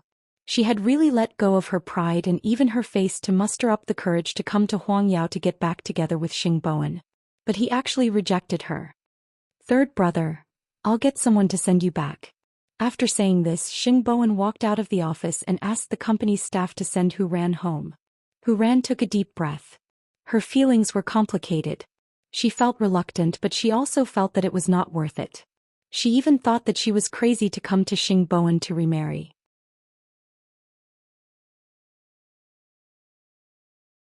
Miss Hu, please. Hu Ran looked at the unfamiliar staff and made a request to Xingbowen. I want your secretary to send me back. We have a social engagement at 6:30. We can't send you back. Xingbowen's tone was very light but very decisive. He did not give her any room to refuse. Hu Ran chuckled and nodded. I understand. Having said that, she turned around and left Huangyao. It turned out that she was too confident in herself. Xingbowen looked easy to bully and control, but once he had decided on something, even 9 bulls could not pull him back. Most importantly, his secretary, a woman's intuition was definitely right. Her secretary definitely had a special relationship with Xingbowen. How long had they been divorced?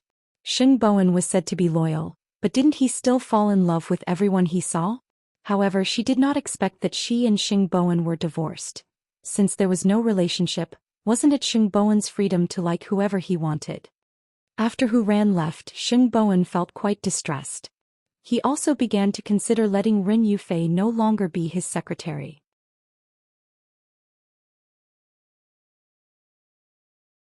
Chapter 707. Ren Yufei sat in the secretary's seat and watched Xingbowen and Hu Ran talk. Seeing this scene, her expression naturally did not look good. Xingbowen felt a little guilty. On the first day Ren Yufei became his girlfriend, he had to let her see such a scene.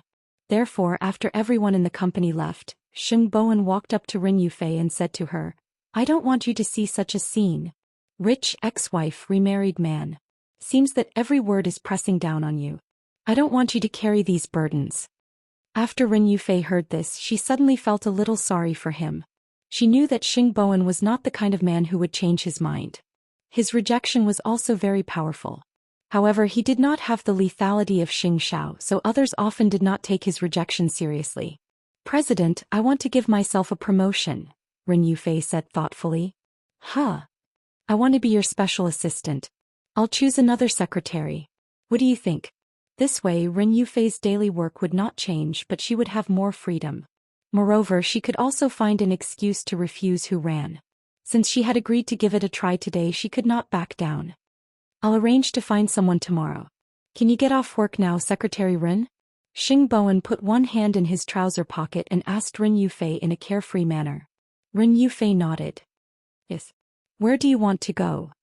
I want to go home, Ren Yufei said as she picked up the documents. Go home and continue to do the work you arranged. Then I'll drive. You've been working all day. After saying that, Ren Yufei followed behind Xing Bowen. The two of them went to the parking lot of Huangyao one after another. Then Ren Yufei sat in the driver's seat. However, because it was rush hour, the road was very congested and it was raining. So when Ren Yufei drove to the door, Xing Bowen had already fallen asleep against the backrest. He was very quiet when he slept and he did not have bad habits like snoring. Ren Yufei parked the car at the door and could not bear to wake him up. However, Grandpa Xing somehow got her phone number and called her directly. Xiaoren, the chef at home, made delicious food today. Come back with third brother for dinner. There are a lot of rooms in the Xing family. If you stay late tonight, you can rest at the Xing family's place. Grandpa Xing was a little surprised. Chairman, I'm already home. I'm sorry. I see. What a pity. When are you coming? There's a chance. Ren Yufei's body began to heat up. It was mainly because old Master Xing was too enthusiastic. She really couldn't stand it. Xing Bowen heard the sound and woke up. He looked at Ren Yufei. Grandpa called. Yes, but I can't handle the chairman like this. Looks like you'll have to get used to it in the future. After saying that, Xing Bowen looked around. We're at your house. Go up. See you tomorrow. Yes.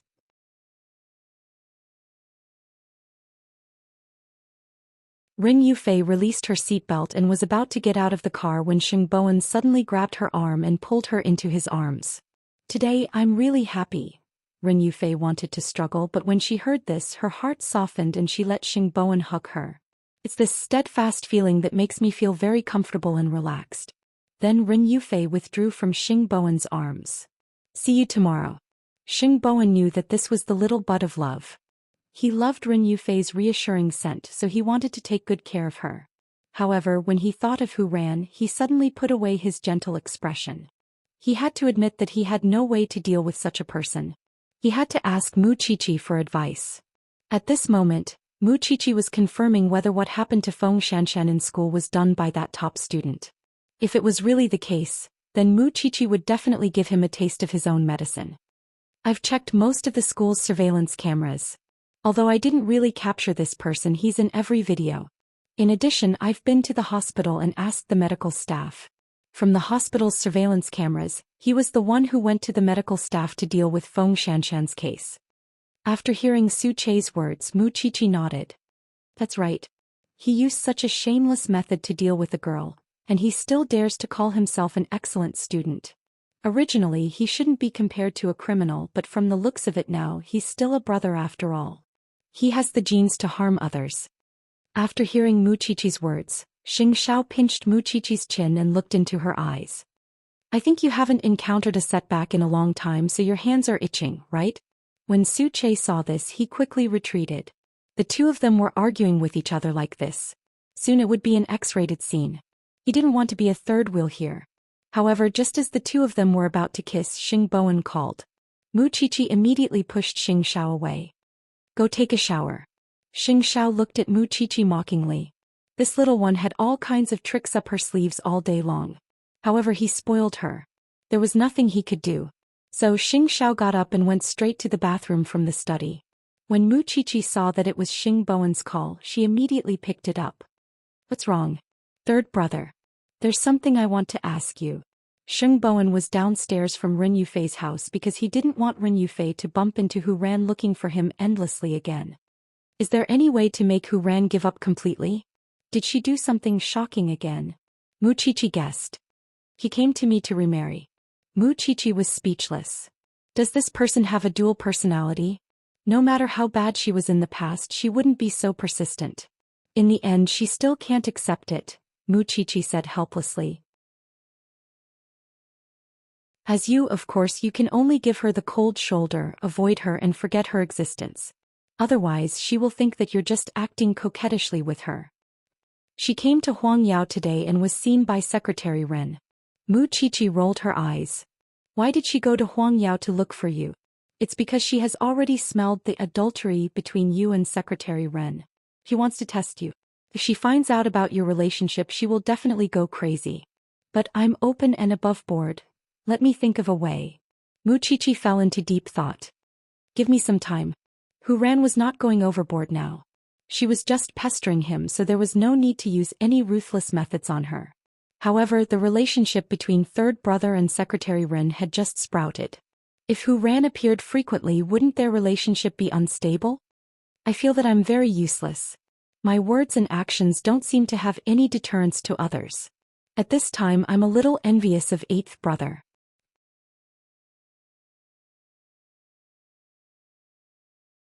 Chapter 708. Xing Bowen hung up the phone and looked up at the floor where Ren Yufei was. Seeing that the lights were on, he returned to the car with a peace of mind and left. As for Hu Ran, he had to think about it carefully. Xing Xiao knew that third brother had called Mu Qiqi. When he was lying on the bed, he pinched the little thing's chin and asked condescendingly, "Are you someone else's lousy advisor now?" The fact that third brother came to me means that he values Secretary Ren enough. He's sincere. You also know that he's not good at scheming, and Hu Ran hides it very well. At least it's better for him to ask for help now than to call after he's schemed against in the future, right? Mu Qiqi smiled at Xing Xiao. So you're good at scheming? Didn't I learn all my scheming from you? Mu Qiqi broke free from Xing Xiao's fingers and burrowed into Xing Xiao's arms. A strict teacher produces a brilliant disciple. Xing Xiao hugged the tricky thing and turned off the bedroom light. I'll teach you something else now. Although it was early spring, March in Jianchuan was still very cold. After Hu Ran was rejected by Xing Bowen, she stood in the garden in the cold wind for most of the night. She felt ashamed and resentful when she thought about it. In her heart, Xing Bowen had always been a loyal dog. He was loyal and righteous, so she felt that she would definitely win over Xing Bowen. However, she did not expect that men were fickle. Papa Hu saw his daughter sitting in the garden and found it difficult to understand, so he went out to persuade her. It's so late at night. Shouldn't you rest? Dad, I went to third brother today to remarry. Papa Hu was shocked when he heard that. But he rejected me. Hu Ran's words were a little unbelievable. He didn't care about the status of husband and wife at all. He rejected me very straightforwardly. Xiao Ran, I feel that you've changed a lot recently. Papa Hu sat down beside Hu Ran. Divorce is your choice. Since you've already walked out of the Xing family, why bother going back? Can't I go back on my choice? Papa Hu saw that his daughter seemed to be stuck in a dead end, so he patted her shoulder and said, You only think that way because you haven't met a better person. Xiao Ran, you are the daughter of the dignified Hu family and the apple of my eye. Why are you rushing to throw yourself at someone else? Dad, I can't accept this. Alright, after a long time you'll fade away. Listen to Daddy. Hu Ran did not say anything. She still sat in the yard. No matter how she thought about it, she felt that she had been humiliated by Xing Bowen. Most importantly, what was the relationship between Xing Bowen and his secretary? Was there anything unusual going on between them during their marriage? He had to find out the answer. She had been a fool for a few years and had been bullied for a few years. It was precisely because of this that she could not tolerate betrayal. Therefore, she would definitely find someone to keep an eye on Secretary Ren. However, she did not know that Xing Bowen had already asked Mu Qiqi to help him. Because of her rich combat experience, Mu Qiqi had a strong desire to beat down those unwitting B******. In Mu Qiqi's heart, when she was her third sister-in-law, Mu Qiqi could get close to her because of Xing Bowen. However, once she left Xing Bowen, Hu Ran would not be on Mu Qiqi's list of people who would protect her. On the other side, Tang Yan was secretly paying attention to the movements of those people after they were released from prison. They had indeed become smarter. After all, they had been in prison and knew how to lay low. Therefore, if they committed crimes again, it would be even more difficult to hunt them down. Feng Xianxia packed her things at home. During the day, she had already taken the time to look at the house and sign the contract with the agent.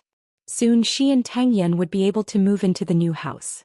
I'll go to school tomorrow to settle the withdrawal procedures, Feng Xianxian said to Tang Yan while packing her things. I'll go with you, Tang Yan said directly. Feng Xianxian wanted to refuse, but on second thought she was burdened by this man, so he should accompany her. After you accompany me to settle the procedures, you can go back to work. As the captain, your vacation is too long. After I settle down with you, I know what I'm doing, Tang Yan replied as he leaned against the sofa. Feng Xianxian could not be bothered to persuade him, so she went straight to the bathroom. After a while, Tang Yan followed her in. As he took off his clothes, he asked her, "When is your birthday?" "June." "What's wrong?" "Summer, my favorite season. It's the right time to get married." Tang Yan threw away his sweater and walked to Feng Xianxian. "I made you lose your studies and your future. I'll use myself to make up for it. Do you think it's worth it?"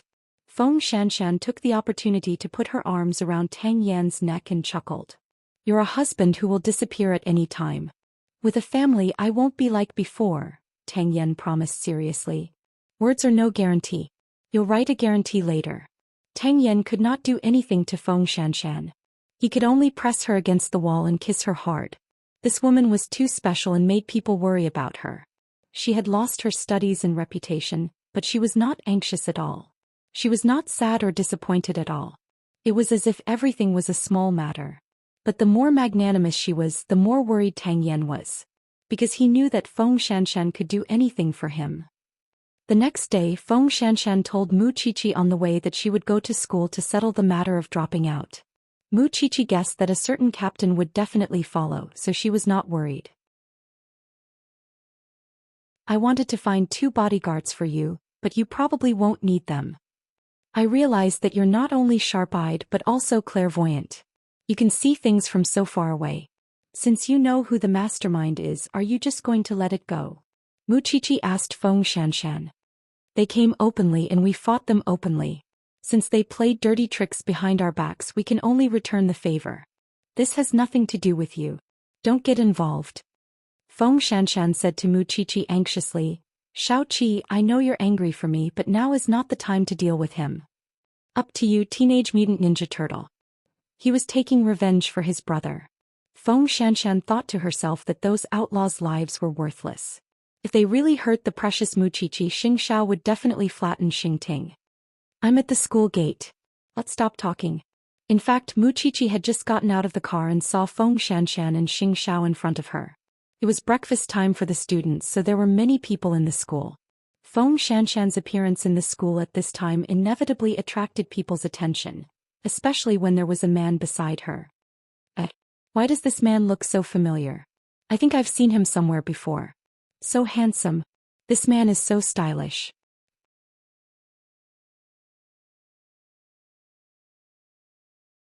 Chapter 709. The dean turned around and saw a man following behind Feng Xianxian. He frowned. "Xianxian, why don't you know how to avoid arousing suspicion when you're at the cusp of the storm?" What he meant was, you clearly know how the people in the school are talking about you, yet you still brought another man here. Are you this shameless? Feng Xianxian tilted her head slightly and said to the dean, "I'm here to withdraw from school. The school shouldn't have the right to ask about my private affairs, right? Director. Child, you're really not good at all. The school is full of rumors about you and you don't even know how to avoid them. How can you still bring a man to school? What kind of person are you?" When Tang Yan heard this, he stepped forward and extended his hand to the dean. Jianchuan Branch 1, Special Investigation Team Leader Tang Yan. The man was shocked when he heard who Tang Yan was. He stuttered. "I'm sorry. I didn't mean that. Hello? I'm here to help my fiancé complete the withdrawal procedures," Tang Yan said bluntly. "Fiancé." Hearing these words, the dean broke out in a cold sweat. Fortunately, he did not explicitly tell Feng Xianxian. Otherwise, the consequences would have been unimaginable. "So it's my fiancé." Feng Xianxian retreated behind Tang Yan and let the man block everything. She did not want to see the dean's face. Tang Yan exuded a calm and unapproachable aura. This made the dean not dare to act rashly from the beginning to the end. In the end, Feng Xianxian deliberately made things difficult for the dean. "Didn't you say that I can come to you for self-study in the future? What are you talking about? You have an expert by your side. How could I have the chance to do such a thing? The dean quickly waved his hand. I hope everything will be fine for you in the future. The two of them went through the formalities at school, but the news about Tang Yan was still spread by the school. This Feng Xianxian is really capable. She dumped the rich second-generation heir and found a criminal police officer, a handsome one at that. This criminal police officer is really willing to be a sucker. Feng Xianxian's matter has become so big, yet he can still tolerate it. Rumors and slanders spread like wildfire. They were all girls, who didn't have a secret. However, in this world it was always women who made things difficult for women. But when he saw that Feng Xianxian had such a handsome man by her side, his mockery was subconsciously tinged with jealousy. He did not know what kind of luck Feng Xianxian and Mu Qiqi had. They were clearly ordinary, but they just happened to get the best resources. When Feng Xianxian left Xingting, she held her head high and did not feel embarrassed at all. Because she knew that the man beside her would not mind. Aren't you going to say goodbye to Mu Qiqi? Tang Yan asked Feng Xianxian when they walked out of the school gate.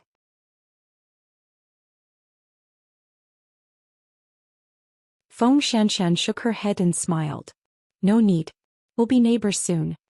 As a matter of fact, Mu Qiqi watched Feng Xianxian leave. Not far away, she also saw the culprit who framed Feng Xianxian. He probably heard that Tang Yan had come to school, so he wanted to see what the police officer who had sent his brother to prison looked like. This was just the beginning, there was still the future. Mu Qiqi looked at the other party who looked like a good student. She felt that this person and the dean should be family. He was so dignified. That's strange. It's clearly a very embarrassing thing, but why do I feel that Feng Xianxian was quite glorious when she left? That was when Mu Qiqi heard the discussion around her. If I had such a boyfriend, I wouldn't care about anything. After leaving the school, Feng Xianxian turned her head and asked Tang Yan, who was driving, "What if I say that I want to do something bad? What do you think?" As long as it's not a crime, it's your freedom. I'm afraid that if I don't do anything, Mu Qiqi won't be able to help me. You know how she is. She likes to meddle in other people's business, but I don't want to involve her, Feng Xianxian explained. The two of you really know how to sympathize with each other. That's because you don't know. I used to hate her to death. We were sworn enemies. Feng Xianxian thought about it. She had taken the money to monitor Mu Qiqi and suddenly felt that it was ridiculous. But now she's as important to me as you are. As long as she needs it, I can go through fire and water at any time. This was the first time Feng Xianxian had mentioned Mu Qiqi's importance to her in front of others. After all, Mu Qiqi had been the one to help her when she was at her most difficult time. The two of them only disliked each other verbally and competed with each other. But in fact, Feng Xianxian had long regarded Mu Qiqi as an indispensable family member. That was my fault in the first place. Who asked you to hold it in and not resist? Tang Yan understood her feelings and fully supported all her actions. After hearing this, Feng Xianxian smiled. She had been exposed in her private affairs, expelled from school and mocked. So she wanted the other party to have a taste of this. Wasn't he a top student? If the whole school knew who his brother was, how would he feel? I'm very bad. You've always known that. She and Mu Qiqi were just little girls. It was not a big deal. That's because you haven't seen true evil. That person's brother has destroyed countless families. He doesn't care about human life at all. If he can take revenge on you, it means that he agrees with his brother's actions. Xianxian, I've done worse things to catch criminals. This was the dark side that Tang Yan had hidden. No one could touch it, not even himself. Feng Xianxian didn't say anything else. She didn't plan to bring this kind of thing up in the future.